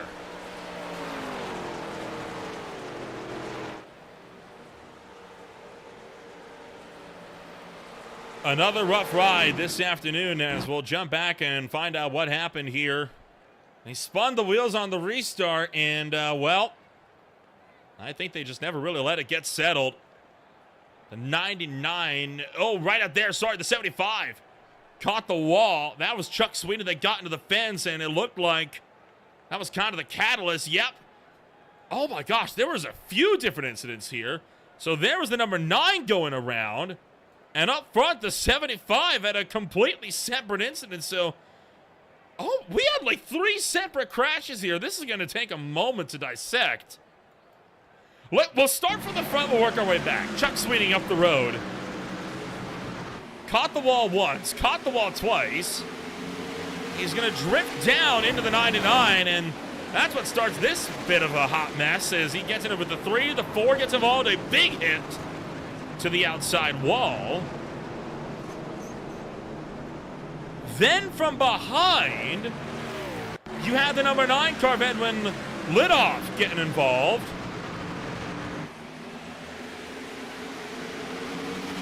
And he just got turned. I think he kind of collided with the 27 to spin him around. And there you saw Fontaine getting involved in a big way. And that is what caused him to be disqualified.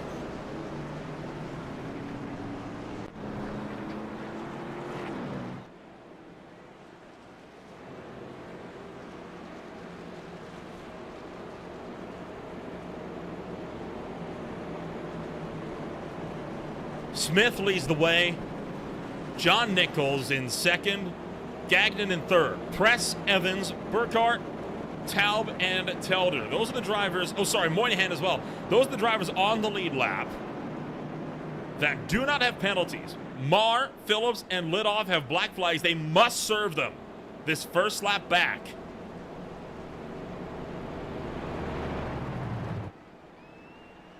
That's going to make this effectively about, what, a 7-8 horse race for the win tonight.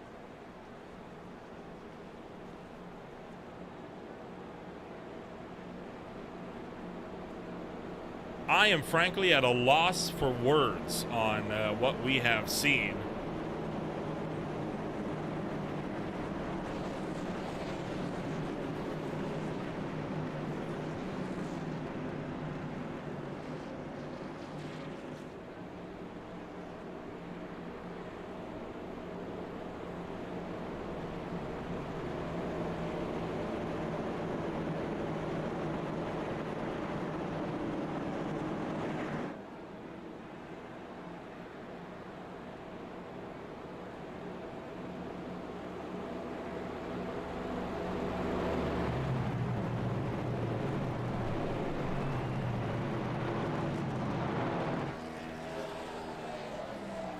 Two laps to go here.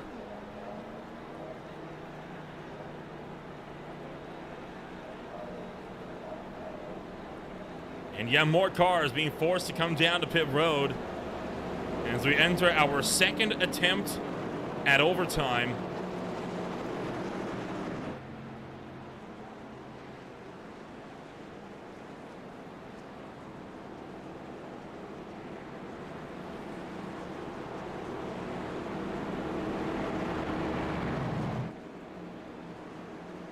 The first race of a new league is always a spectacular one.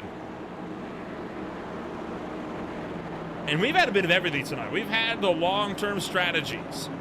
We've had some mega thrills. We've had a lot of spills. And everything in between.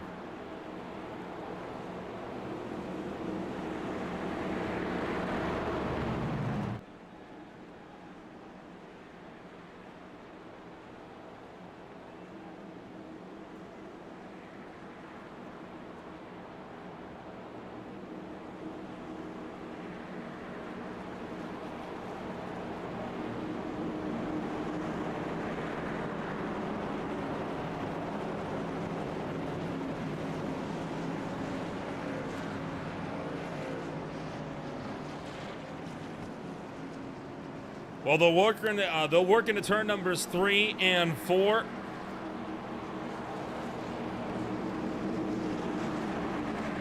Three cars with black flags to serve. That is going to throw a wrench into the mix, and this may be our final attempt as well. We've tried it twice. It hasn't worked. Oh, sorry. This is our second attempt. My apologies. So we might have one more attempt after this one. I believe we have 3. We'll find out in just a moment, though, won't we? As the IRC pace car will pull into pit road. Aaron Smith, once again, in control, jumps on the loud pedal. Green flag is back out. Pounces on John Nichols and is into the lead. A much smoother restart all throughout.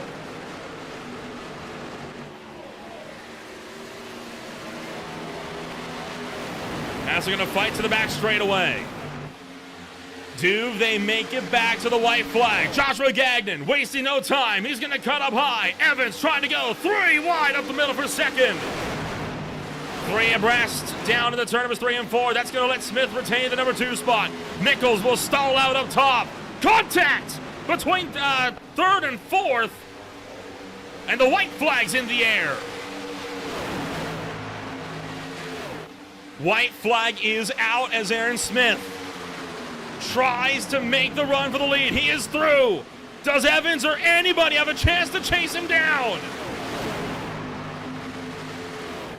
Evans is right there. He is closing a 10th and a half down the back straightaway. Smith going to go defensive into turn 3. Evans trying to sling this one round the outside. Nichols down low. Nichols is turned. It's a drag race to the stripe. Smith gonna hang on. And Aaron Smith wins the race this afternoon from the Daytona International Speedway. Big troubles as we come across the start-finish line. Multiple cars getting torn apart.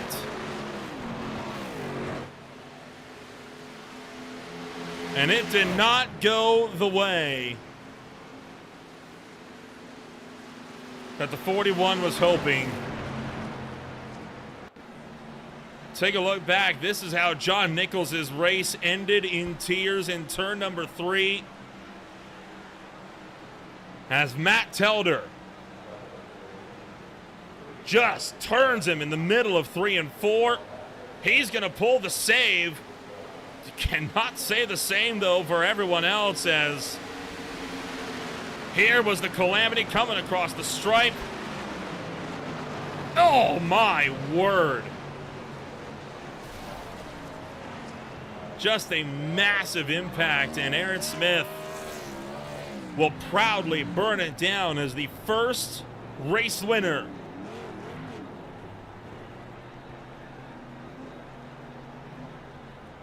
of the For the Boys Racing League. Boy, a race that had just about everything in it, and Smith able to outlast the field to win that one. And we'll get a chance now to take a rundown of your official post-race results this afternoon in a wild one from Daytona. Coming home, number 1 this afternoon was going to be Aaron Smith, a 10th and a half clear of Jonathan Evans, who just couldn't run him down. Brandon Burkhardt comes home 3rd. Matt Preston 4th. Kyle Taub closes out the top 5. From there, Danny Moynihan, John Nichols, K.H. Donahue, John Phillipson, Edwin Lidoff will finish to round out the top 10. Matt Telder, Joshua Gagnon, the last 2 cars in the lead lap with Brandon Marr, Donald Castillo, Chuck Sweeney, Colin Savage, Samuel Fontaine, all fail in the finish, all in this race. Of course, they did finish the race except for Fontaine, who was disqualified for hitting the incident limit. Jason Dalton, Hunter Cena, and Noah Blackwell round out the top 20, with Kemper, Huff, and Gore rounding out the field. An unbelievable drive for so much of the field here this afternoon, and we'll look to get a chit-chat here with all the drivers that come home at the end of the night. And we'll look to kick it off first and foremost with the man of the hour. It is Aaron Smith, who was able to come home and get a good rundown of the official post-race results. And actually, going through some post-race tech first for your top 3. But again, what a drive this afternoon. And we'll get one more look at that insane final lap that all these drivers had with one another. That was one that came right down to the wire. Aaron Smith trying to chase down the 79 of Joshua Gagnon. Had such a massive run coming down the front straightaway. And Smith able to just get her out in front. They went 3 wide behind. And it was a fight that went at 240 miles an hour all the way into turn numbers 3 and 4. A look up high for the 26, but it was a look made too soon. He ended up being caught by it. And well, Smith saw, Smith came, and Smith sure did conquer.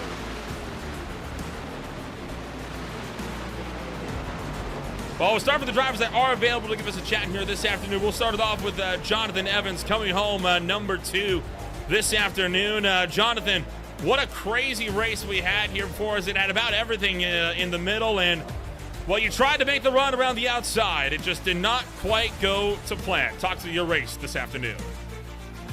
Yeah, at the end there, you know, I was just kind of, it was all I had. It was the only move, but I knew that Aaron being on new tires, I didn't have a set left when I came down to pit.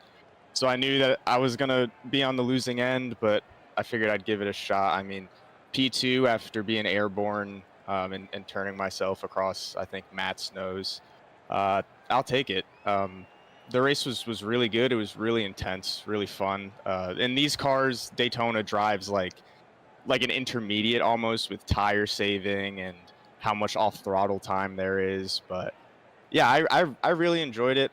Looking forward to coming back next week, and hopefully next week I don't speed on pit road and almost throw the race away. Overall, the style of super speedway racing we saw tonight, unlike anything we've ever seen on the channel, right? I think these cars not running the restrictor plates. I think that is very safe to say. But I mean, kind of talk us through how different it is, because I know you're likely familiar with how most stock car racing goes here. This isn't it usually. No, not at all. They run unrestricted, obviously, like you said, and I think they tried to bring the power down, but we're still pushing, 230 down the backstretch, 235 in the draft. And so if you enter the corner and try to go flat out like you would in any other car, you're just gonna plow up into the fence. So it took a lot of patience, a lot of like figuring out where you can lift and how to get back on the throttle. That's why I said it was kind of like an intermediate, and you really had to look after your tires, especially in the first few runs, because if you didn't look after your tires, then it was going to be a long day. Well, overall, it's a long season ahead, and of course, no chase, no playoffs, just a season end points total, bar 1 drop week.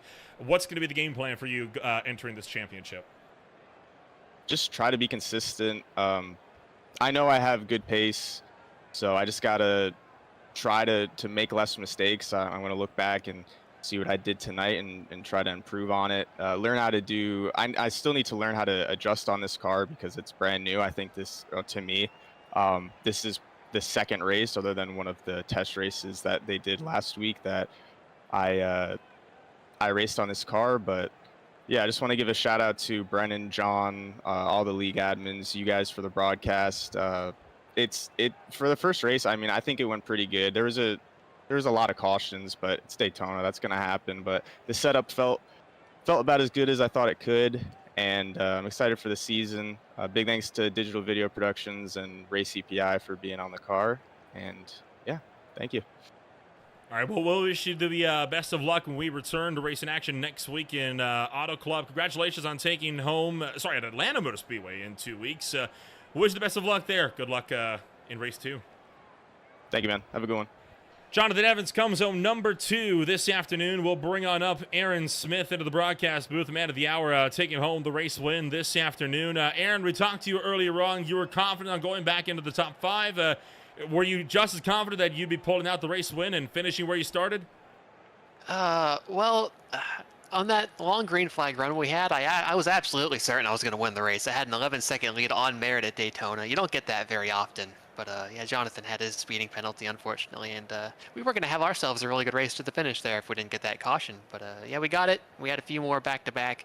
With about 10 to go, I figured I'd best hop in and take tires one more time, just right sides, And you saw how I was cutting through everybody on that restart. It was absolutely the right choice. And fortunately, when they took me on the outside on that restart, it didn't make much of a difference because I was able to cut right around on that inside line and take it. So it was a great race all around. I'm glad we were clean at the front, and I'm looking forward to seeing what the rest of this season has to hold. You're a driver that has been well familiar with super speedways. You've been up at the front of quite a few of them over the course of your career. This one, though, one of the most unique, I'm sure, like you say, 11 seconds on merit, virtually unheard of in the world of stock car racing. I mean, how do you have to alter your driving style to approach an unrestricted car like this? It's not that much different from the Gen 4 and some of the other slower stock cars, to be honest with you. It's all just stick around the inside, and if you can keep that discipline, keep your foot off the throttle in the center of the corner, you can find yourself at the front at the end of the run. So many guys were running the top line like it was Kansas in the truck, and they were just tearing their stuff up. We were able to pull away there in that long run, and we didn't have any reason to look back after the first few laps. But yeah, I'm glad it all worked out there at the end. And you mentioned when we spoke, I think just this past week on Monday night, about how you weren't certain of your abilities to commit full time to the season over there. Are you reckoning this season might be the same, or are you in it for the long haul here? Oh, no, I'm in it for the championship. I saw the schedule. I saw that every single track on this schedule is something I can do well at in this car, so hopefully I'll be able to continue backing up this performance. And yeah, like I said, I'll be here through the whole thing unless anything fancy comes up. All right, well, wish you the best of luck then when we return in 2 weeks in Fontana. All right, thank you. Aaron Smith comes home number 1 this afternoon, and now we'll bring up the third-place finisher. And the hard charge of the day, it is Brandon Burkhart coming home number 3 plus 15 on the afternoon. Brandon, a hard-fought fight for you this afternoon. I feel like I was in a fight. It looked like you were in a fight as well. I mean, you even had to slip around. You had to dodge quite a few of the wrecks. You got a couple of the onboards from you on some of the closer calls that you had throughout the course of the race. How did the mindset change for you with the cautious range at the front and then again at the end? I just try to keep myself behind everybody that was, trying to move up quickly. I mean, kind of tell who was wanting to make moves and who wasn't. I had a lot going on before the race. I actually didn't get any practice laps. I didn't look at the setup, nothing. So qualifying was my first lap. So what I start like 20th or something, or 18th or something, and just getting used to the car and when to let out and when to get in the brake and when to let it sit and roll. I think a lot of guys were trying to flat foot it, and that's just not going to happen. Well, but we got lucky. For the overall championship, a long season, one that rolls all the way into October. What's the long-term goal for you in that number 8? I just like to be able to finish consistent and hopefully, just understand this car a little better. It was already gone by the time I started on this, so I don't have a whole lot of experience in it, but it's fun to drive. Well, we wish you the best of luck when we return in 2 weeks. Auto Club Speedway is next. Do you reckon it'll be more of the same like we saw here, or a little bit different? And maybe we change the population of the room a little bit. It might be a little cleaner than that was. Well, hopefully it will be indeed. We'll wish you the best of luck when we go racing in Fontana. Yeah, thanks a lot. Well, that was Brandon Burkhart coming home number 3 this afternoon, and that is going to be it then for our driver interviews this afternoon. Boy, an insane day of racing action here this afternoon, and what a time it is going to be throughout the whole season. It's 2 weeks before we return to racing action. Before we get to all of that, there is still more yet to come here on Green Flag TV. Coming on up over the next week or so, the Hindsight Racing Guard Premier Series is out at the Homestead Miami Speedway at 9 o'clock p.m. on Monday night. From there, a doubleheader on Wednesday with the Global IndyCar Challenge swinging out to Autodromo Enzo Dino Ferrari, also known as Imola, over in Italy. Meanwhile, the PSR Sim Gaming Expo Truck Series will be racing for round 3, also at Daytona International Speedway. The Average Joe Sim Racing League is out for more at the Dover Motor Speedway. That'll be for round number 7 for the DPRWisco.com 180. Alongside the FTR Events GT Super Cup, a 4-hour endurance race featuring the Ferrari 296 Challenge, the Porsche 911 GT3 Cup, the Cadillac CTSV, the BMW M2 CS. That'll be taking place at 1 o'clock p.m. this coming Saturday on July 5th, alongside the SRNAS Classic Series at Watkins Glen International. In the meantime, if you want to find out more about who we are, what we can offer you, feel free to check us out today at www.greenflagtv.com. As always, my name is Little Rembo. Thank you all so much for joining us. We'll see you next time out when we go racing in 2 weeks in Fontana.